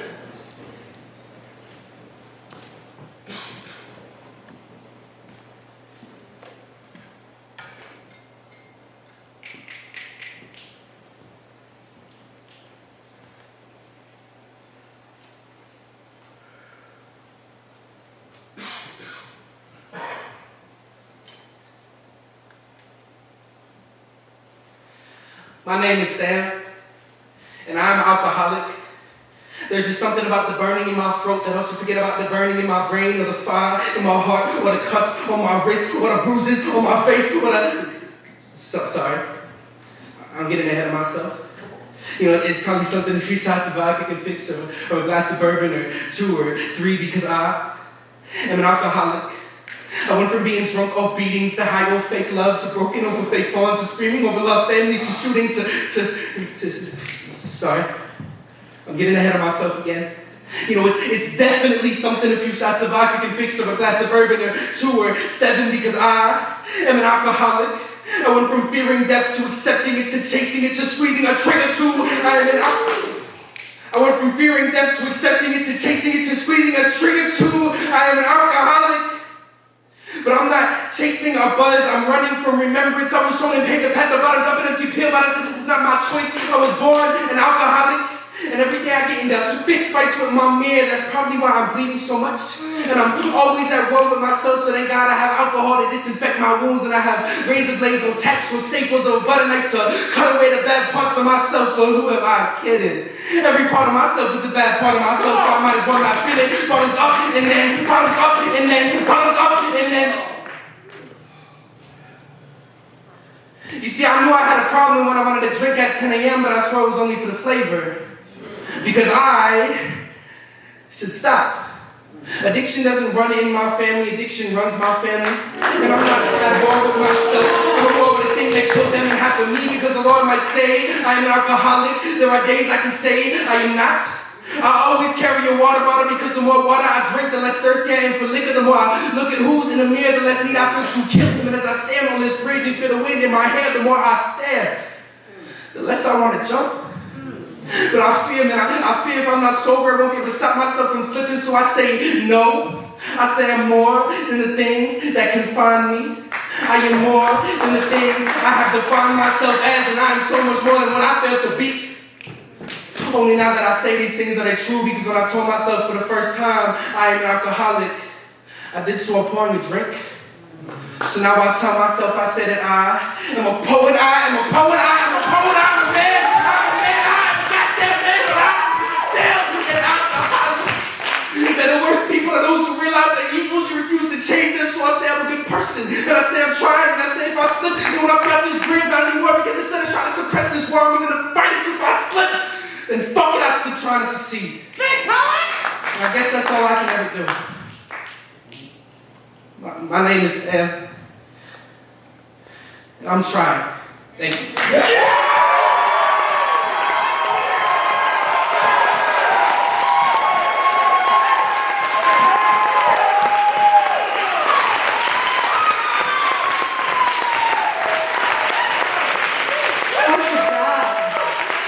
Can I please have the score for the Reigning Monarchs? That was a 28.7. You can give that for that. All right, judges. On the count of 3, 1, 2, and 3. From low to high, I have a 10. Yeah!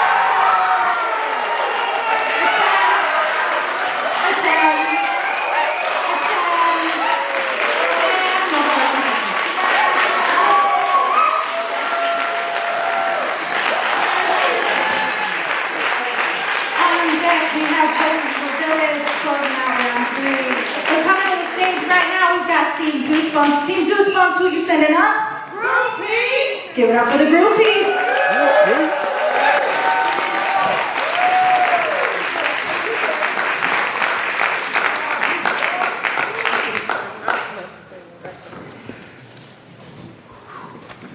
Go in, boys! Come on, groupies! Set your stage.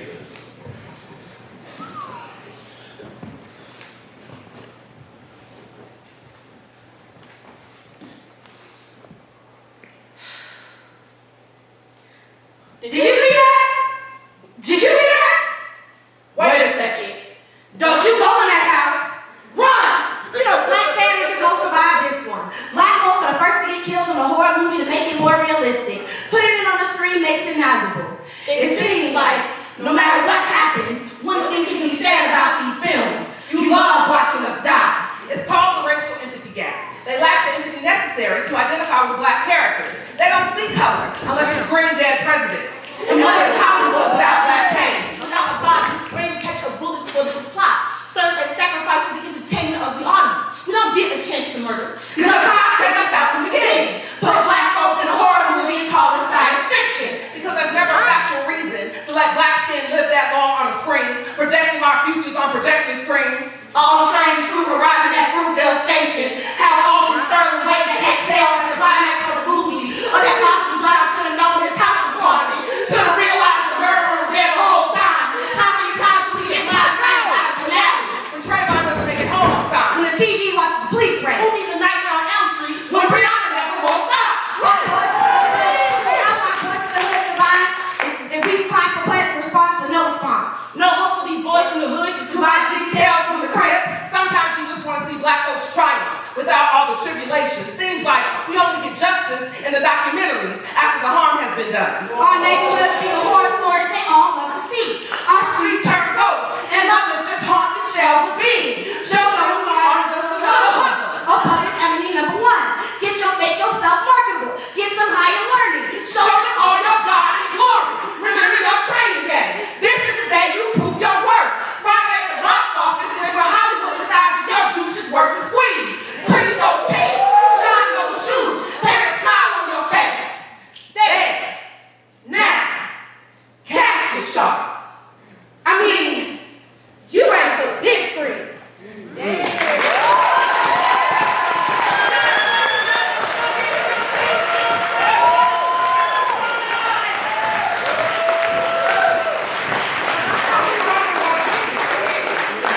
God, can I have the score for Team Ghost Phantom? 30. That was a 30. I knew the math, but I'm doing this thing where I double check it now.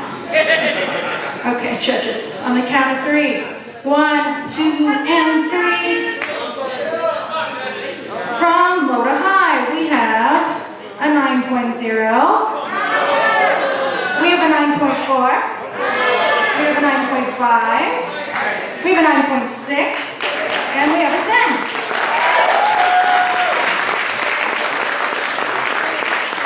On deck, we've got the final round, and it's going to be opened up by Team Ghost Phantom. But coming to the stage to close out the third round right now, it's going to be Voices of the Village. Voices of the Village, who are you sending up?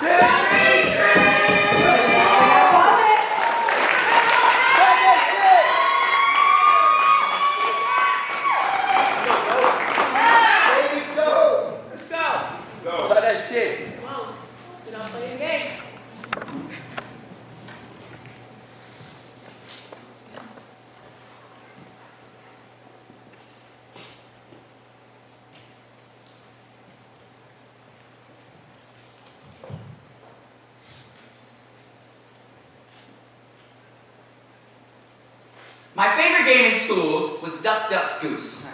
Fairly simple, but as a part of Gen Z, you know I just had to ruin it. But rather than explain every new rule, I figure it'd be easier if you just follow along. Are you ready? Duck, duck, goose. You're it. Duck, duck, goose. You're it. Duck, duck, duck, duck, duck, duck. I'm hit, I'm wicked down. Run, play dead, duck, duck, duck. You don't get it. Nowadays, I'm having a real hard time telling the difference between school fields and cemeteries. Between hallways and shooting ranges, recess and target practice, a bunch of guppies being led to slaughter by NRA sharks and bottom feeders, but I guess that's why we call it a school. Come on. My little brother is a SEAL, 7th grade, learning to make military grade, pencil-lead ammunition, Lego grenades, bulletproof backpacks, chair barricades, unsure if the first cap and gown he'll see will be at graduation or a hospital bed, not sure if he'll make it to see past 21 because his babies aren't even old enough to drink yet. But they've been learning to take shots ever since the first grade, learning to tie tourniquets before their own shoelaces, fearing the day that they hear the faint hallway echoes of Pop quiz question 1. If the police can fit this massacre into their very busy schedule, how much time will pass between the first shot and the last? A, 5 minutes, B, 7 minutes, C, 10 minutes, or D, 74 minutes. 74 minutes! To save a school full of children. 3 3 seconds to murder Tamir Rice. Why? Are we hiring police that can't tell the difference between a phone and a gun, baton and whip obstruction of justice, and a parent just trying to save their kid because you won't do your job? It is not just a few bad apples. This fruit hangs from branches, stems from trunks all the way 6 feet deep. Injustice all the way back to the same single executive seed. It is not enough to pick them off. We must chop this motherfucker down. Piece, black piece, pop the trunk, lift the roots, burn them up if you want. You could rewrite a new police academy textbook that can answer questions like, if Johnny was picking apples during recess, how much time before he realizes that a bullet hit his chest? Shit! That the tree from which he picks fruit was planted in Uvalde, Texas. In a school field where children are playing. If you listen closely, you might be able to hear duck, duck, goose. You're it.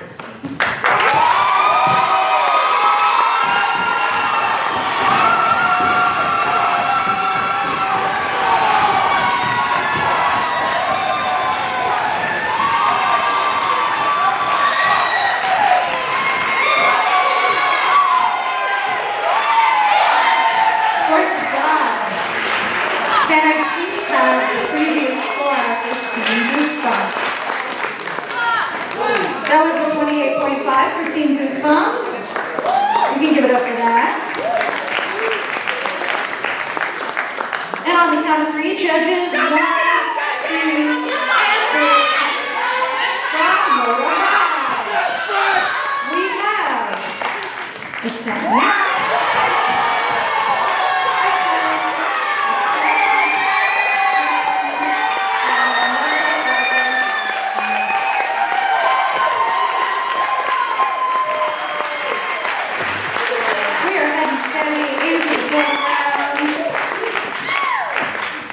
This is our final round, ladies and gents and non-binary, wonderful, beautiful people. Oh no. Final round. All right, on deck we've got Team Goosebumps. Coming to the stage right now, we've got Team Ghost Phantom. Team Ghost Phantom, who you sending up? Groupies! Give it up for the groupies.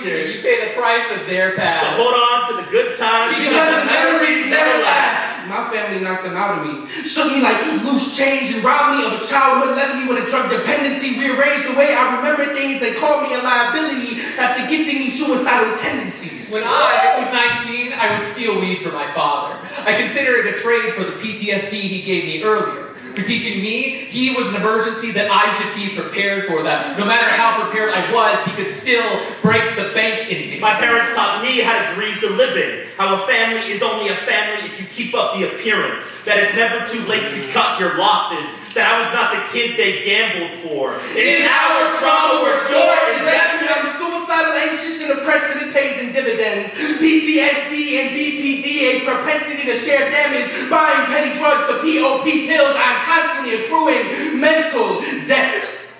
But at least I can't feel it. And I juggle 6 medications, maintaining a balance of wealth versus mental stability. My budget does not include dinner most days, but it does cover bupropion, Prozocin, desvenlafaxine, and I sneak in Vice every so often. I learned to have a diverse portfolio, so I invest in self-love and self-harm, a tragic childhood and a tragic adulthood. I get worse with time to adjust for inflation. Is this the meaning of generational wealth? How I'm just like my father, how I raise my voice, how I scream in anger, how we don't know the difference between loving and hurting, how we've learned to survive on a minimum wage, how I'm just like my mother, I'm forbidden with age, stockpiling medication. I am worse every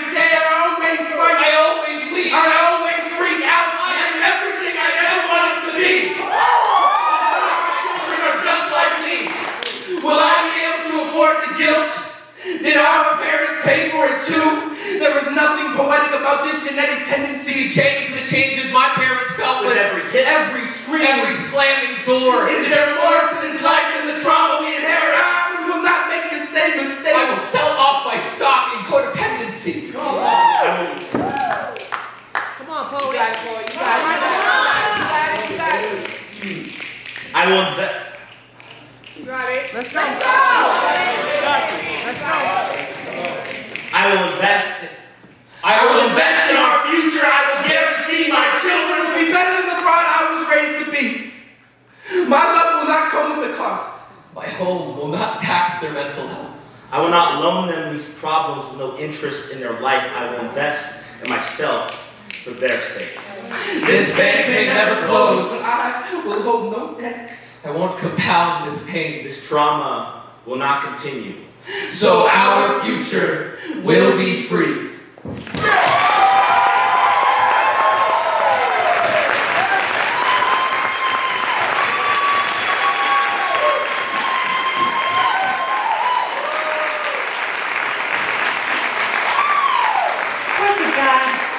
Just to double check.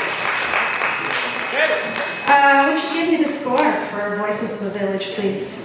30. It was a 30. All right. On the count of 3, judges. 1, 2, and 3. From low to high, we have a 9.1. We have a 9.4. We got another 9.4. We have a 9.8. And a 9.8.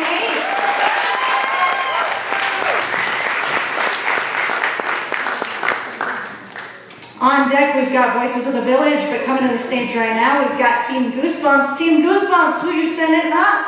Jeff and Victoria! Give it up for that poet.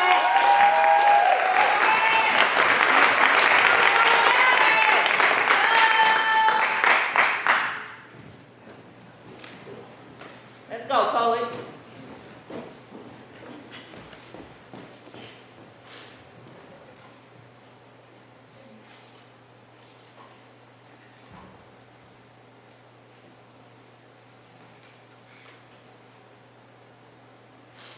When I told my mother I wanted to be a poet, her knees plunged to the floor, palms clutched together. She looked up at me as if she was asking for forgiveness, begged God for the healing before the hurt, so that I wouldn't have to endure the pain while birthing my poetry. Like great poems are only born from tragedy, turning nightmares into sweet lullabies, suicide notes into scripture, to be a surgeon in reopening wounds just for the world to see the similarities in our hurt, our pain. I asked my mama why it was so easy to love abuse. She said that generational curses are passed through bruised hands, tug and pull for dear life until it wraps itself around my neck to suffocate the poem out. But one of my superpowers is to resurrect in said poem, have poetry be my light, my savior, reveal the lesson in the loss that I am a battle cry. My enemy star was easily silenced, a porcelain warrior easily shattered. My mother has no clue of the hurt I had to endure just to grow into my calling. But Mama, don't you know God only calls on the broken? Come on. For the ones that crawled through the valley of death and screamed out his name just to weep and wallow in his silence. To write this poem, make it scripture, recite it, place it in the good book, call it holy, gospel, God's word. Poets never asked to be broken, never asked to be Job, prophets, never asked for their profession. It is written in our silent plea for salvation, Psalms 119:30. The unfolding of your words gives light. It imparts understanding to the people, turning a poetry slam into a cathedral. God, when the heart of my throat, my tongue is the flood, and I am the plague that took the first poem. We poets never asked to have our bones bent into the cross just to be sacrificed for our people. But it is my God It is His will. His will be done.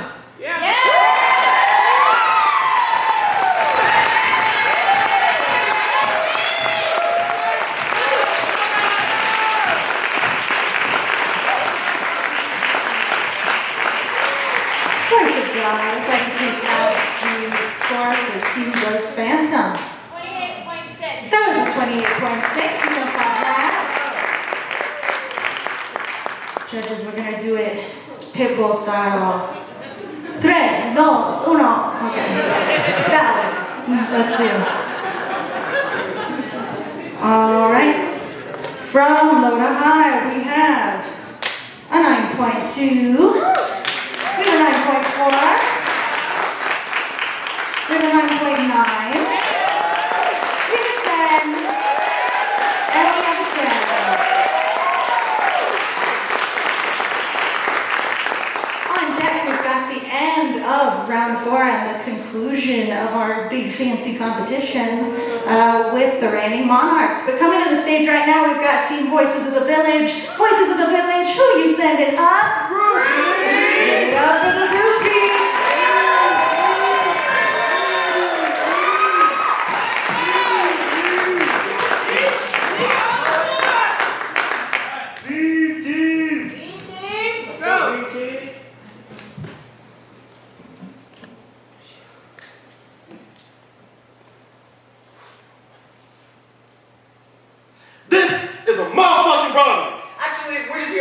Withdrawal. Illegal one. So check your tone before I deposit some metal in your chest. That was a good one. Yeah, that's what you did there, Jen. Deposit. Metal like coins. Thank you.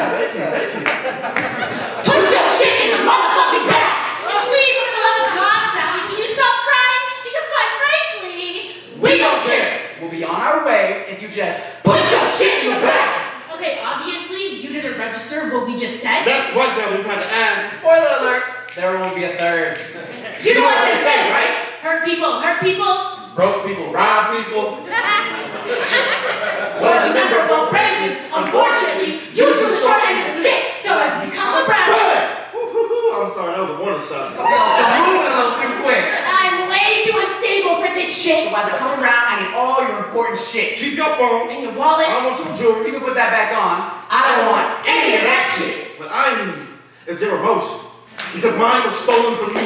Like a thief who cracked the code in my soul's vault and transferred my life savings. Saving their life because someone heisted their home, zeroed out their account, and out their heart hostage. We could put a pin in that. Because I'm afraid I'm no better for what I'm about to do. Give me your happiness! Because mine got snatched when our ex called and said, we should really just end this. We should just be friends. We'll never make amends. So we'll never be more than friends. Give me your faith! Because my prayers of protection encourage you, please. When a hollow man released his hells on me, sending my nervous system in a constant state of fight or flee. Give me your tears! The last time I cried was at my father's funeral. Do you know what it feels like? To sit in a burning house and feel nothing. An exhaustion that can only be extinguished by an exhaust session in garage depression. Shadow glass, broken frames, only see window panes and phone rings. It's a call saying that grandma's in the hospital. Again, do you want to come see? Ask if she's okay. They say she's okay. I say okay. Ask me about tomorrow. Or maybe later on this week. Only to wake up and see grandma got slapped on R.I.P. I guess the only thing I can see later this week is her body and we got snatched and I stop giving a shit. Fear got snatched and I stopped giving a shit. Must not grab what I found love. Love got snatched. I went back trying to find love. Obviously. I'm fine. She only got shit. You feel shit. So when I say I need your emotions, It means you're in. I'm holding your heart hostage in this bank. Fuck a chase. It's time I turn to a capital one. Don't cross me. Why? Whatever you I am it. Trust me, I promise I will drown you in a city bank. Spread the energy well. So far, there's no break. Sally, can you shut the fuck up? If I knew you were gonna make this much goddamn noise, I would have made sure that you were DOA. Okay, that was a bit harsh. Don't care if I should have fucks for the day. Backed up with apologies. B.O.A.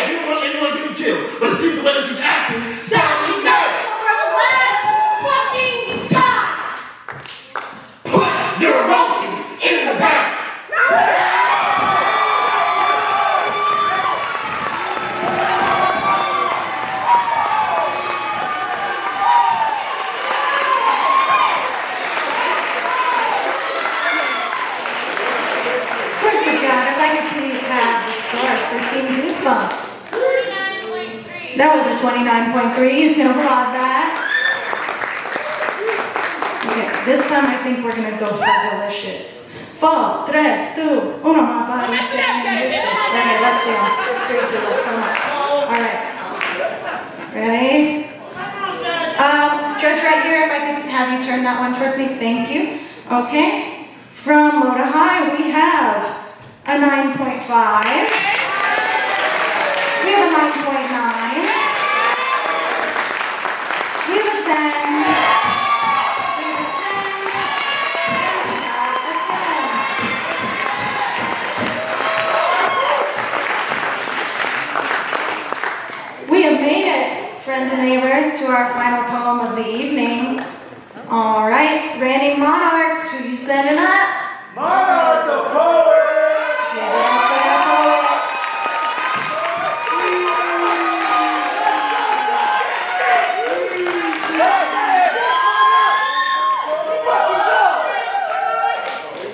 Tell us who the fuck you are!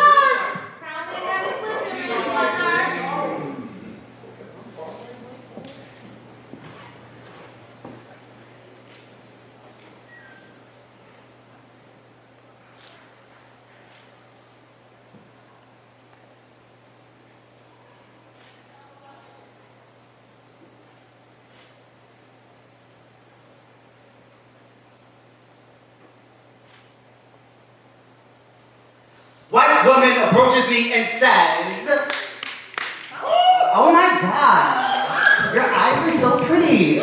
What are you?" I respond, "I'm black." She says, "No, like, what are you mixed with?" I say, oh, my bad. I'm black. Like the average trans woman walking the streets just trying to exist in space with all their race. I'm black, like the night sky in a man, the sky in the night, the man who raises his hands in the air, beggars like the man who did not care. I'm black, like a leather belt, brandished against the skin of a boy who just came out of his gate till was dead. Didn't expect it to be that bad, but I was homeless and alone, there's no going back. See, I'm black, and the only things I'm mixed with are gumbo and gusto.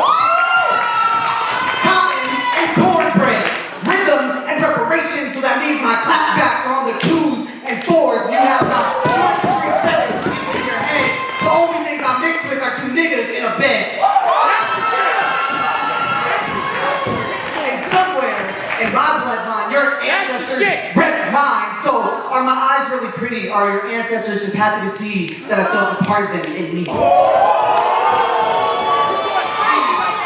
I'm black, like the robe of a judge who just sentenced a 16-year-old to life in prison. Claims as a lesson so the boy never steals a pack of cigarettes again. I'm black, like the asphalt a young woman's face is pressed against as she's handcuffed. Her questions seen as persistence, her presence seen as resistance. I'm black, like the tie of a father as he buries his children, unjustly taken from him, he cries. His only joys in life were them, and the only thing that's mixed about me are my feelings, because why do I have to defend my blackness to someone who would still kill me for it anyway? My pride paints a target on my chest, and I'm only making it bigger right now. If I tell you the lightest part of me are my eyes, doesn't that mean that every other part of me is dark enough to match the trees you're trying to hang me from? Notice, I said lightest, not whitest, because these hazel eyes still have more melanin than India's skin, because I'm black! Like a blood fist, raised in defiance. I'm black, like my shoes marching through these streets. I'm black, like the paint used to write Trayvon Martin, Sandra Bland, Eric Gardner, Ahmaud Arbery, Glenn Steele, Thomas Barrow, Nye Jones, Tatiana Reese, Paul Reese, Roger Scott, Tony McDade, Nina Pop, Sean Bell, and thousands of others across the side of our building. So we never forget what we can lose, or how far we've come. I'm black, like my voice. Black, like my experience. I'm black, like me.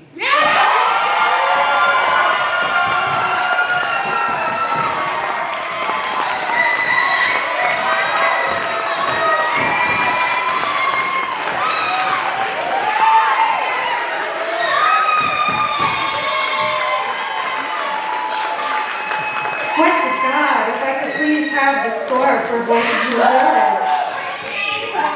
That was a 29.9 for Voices of the Village. And judges for the last time. On the count of 3, 1, 2, 3. From the high, I have a 10. I have a 10.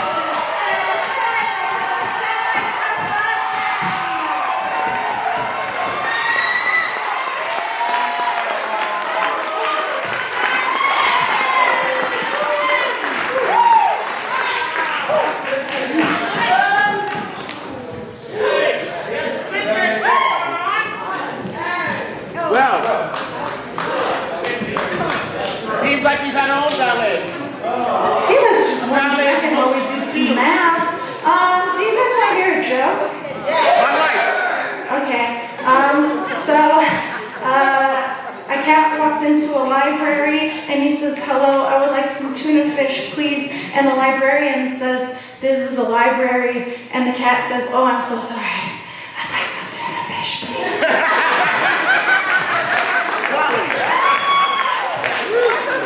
And Moonlight is a comedian. What was that? Why did the blind man follow the... Fall in the well. He couldn't see that well. He couldn't see that well.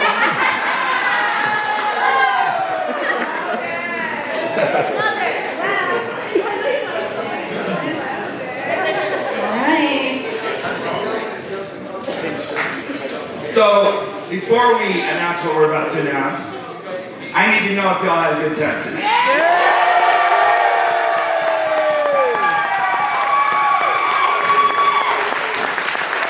I need y'all to know that every poet who touched any stage in the city this week, y'all knew the assignment and y'all did the damn thing. Thank you for that. Awesome. Also, please applaud all our volunteers for walking this whole thing.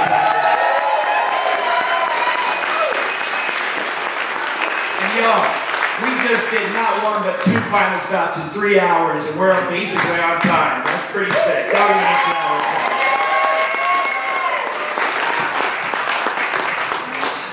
However, there's a bunch of money on the line, right? Yeah. And as sometimes happens in these festivals, we have a tie for first place.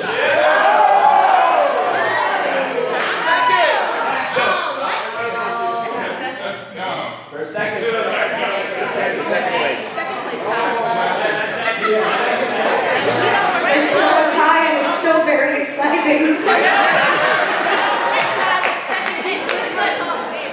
Well, shit, if I'd have known that, we could have wrapped this up sooner. All right. All right, boo your host. My bad. Chicken. At the risk of sounding like Taylor and Molly, speak with some conviction. Boo your damn host. Come on. Thank you for satisfying my funky masochism. All right. Love you too. You know what? If you like poetry, say oh yeah. Oh yeah! If you had fun tonight, say oh yeah. Oh yeah! If you want to know who won all this money tonight, say oh yeah. Oh yeah! Awesome. I need all the poetry teams to the stage here, please. All 4 teams, come on down here. Let's show them some love again.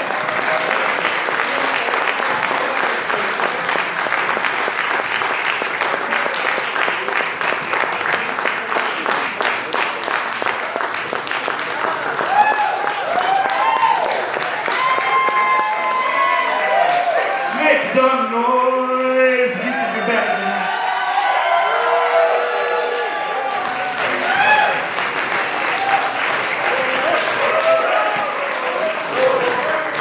So here's what's about to happen, y'all. I don't know if y'all have been to a lot of festivals, but I'm always like, when the team wins and they get the trophy, who takes that home?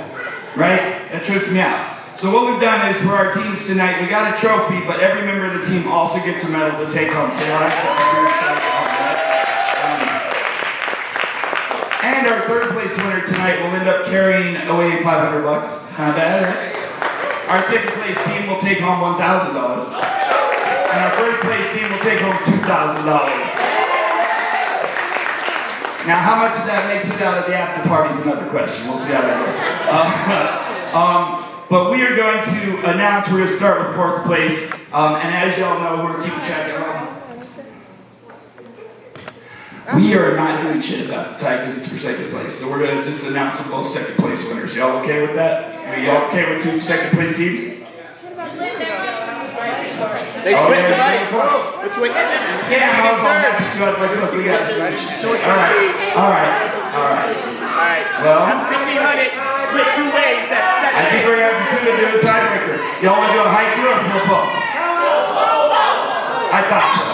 All right. We do not want to do a tiebreaker. We want to share it. You want to share it? Are both teams okay with that?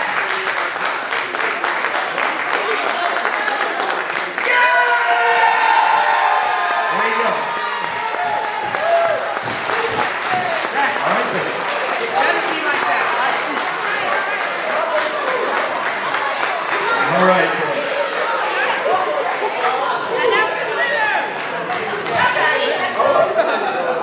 Fair enough. Then that means that we're going to have. That means we're still going to have a 4th place team, a 1st place team, and 2 2nd place teams. All right. So in that, and that's just because otherwise the math gets funky. All right. So in 4th place tonight, in a very close bout, and with a whole lot of heart, y'all make some noise, please, for Voices of the Village.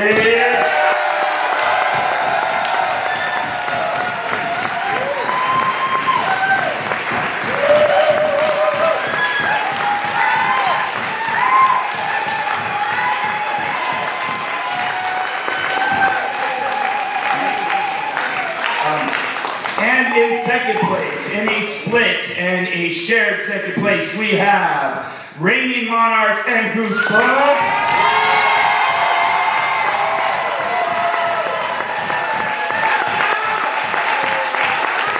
Which means, if you're keeping track at home, that our first inaugural Chicharra Poetry Slam Festival team champions are